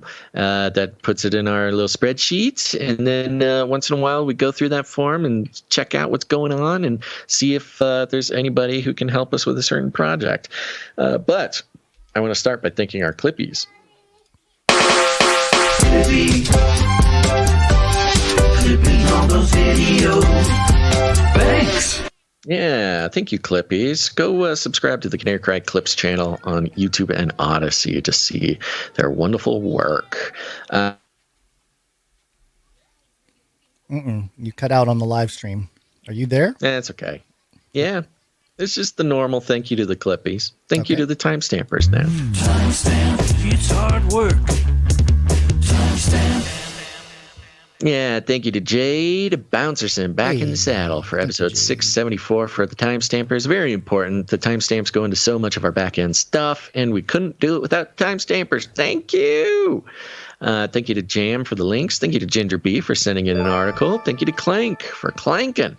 And other than that, share the show, folks. Share it with your friends. Share it with your family. Share it with your dog. Share it with the moon people. And more specifically, share it while you're looking good, okay? We don't need any burlap sacks walking around talking about the podcast. That's not good branding. No. You gotta look good. In fact, we are working with some custom high fashion designers over at Prada, I guess. I don't know. Go get some fancy clothes, folks. And if you're in a big liberal city like San Francisco or New York, that's easy. All you got to do is join one of those mobs of people who are raiding a Nordstrom's or a department store, like some sort of horde of Vikings who are off on campaign for the summertime to bring back the riches from faraway lands to the villages of their ancestors. Yes, no longer do you need to spend USD, actual fiat currency. Now, violence is the coolest, most effective currency in the U.S. thanks to our Democratic lawmakers and our Democrat-run cities. And just walk right in, let the crowd do its thing, and walk out looking like a fashionable astronaut. Only then will people listen to you when you say, hey, you're missing out on Canary Cry News Talk. If you really want to know what's going on, look behind the PSYOP and be inoculated from the dismiss and malinformation put out by your own government, go ahead, look fashionable, and listen to Canary Cry News Talk. It works every time, folks. We call it rattling cages, and all you got to do is walk right up to him, grab by the cage, and then you shake it. The end of the world occurred pretty much as we had predicted. I want to shake things up, stir up some controversy, rattle a few cages. Hey, stop that! You'll never silence me. I'm the last angry man, a crusader for the little guy. Leave the bird alone. Never. Rattle a few cages.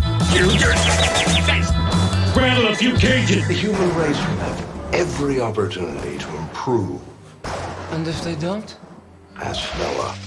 That's right. Just ask Noah. Gons, you got any last words?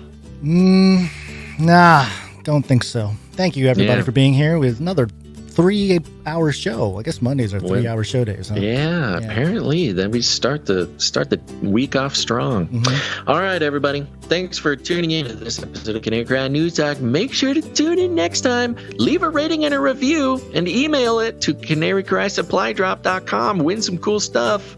But until then, think outside the cage.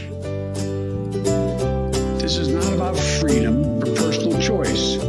Armageddon's on the way. I'll keep you warm and safe in my people's zoo. Armageddon's on the way. I love the Great Reset. Armageddon's on the way. Feed him more. Do not come back, you Nazi psychopaths. He's a Satanist from one of the Satanist churches here where they sacrifice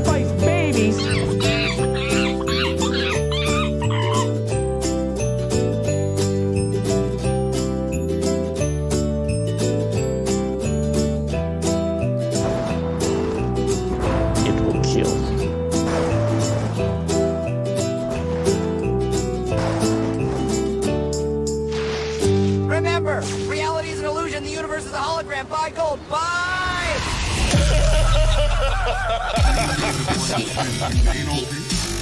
That's the official position of this city, but we have made it clear there should be a decompression strategy that we can properly deal with the volumes that's coming into our city, and no city should have to carry the burden of the national government.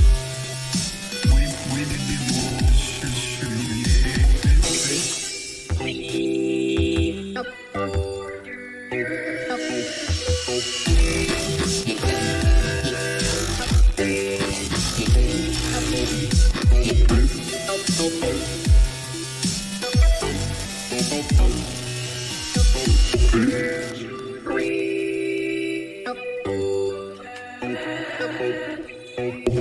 Don't move the ancient boundary stone which your fathers have set up. Thou shalt not remove thy neighbour's landmark, which they of old time have set in thine inheritance, which thou shalt inherit in the land that the Lord thy God giveth thee to possess it. He's got to save something for next episode, I want like another bigger drop. I want my room to start shaking. Speak of the ghost. Completely off the chain. It's a banger. I want like another bigger drop. Oh, all right. Gnarly. I'm rattling.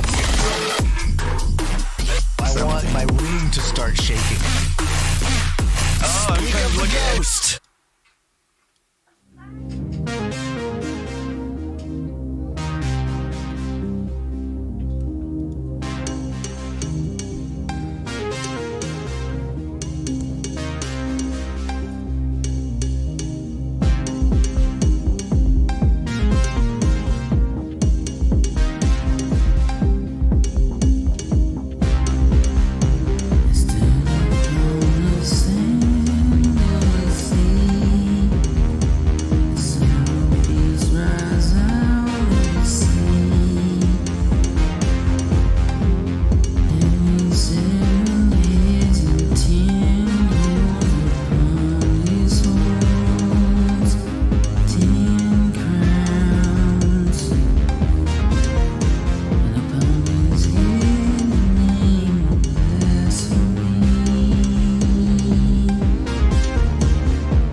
commies, or cartels.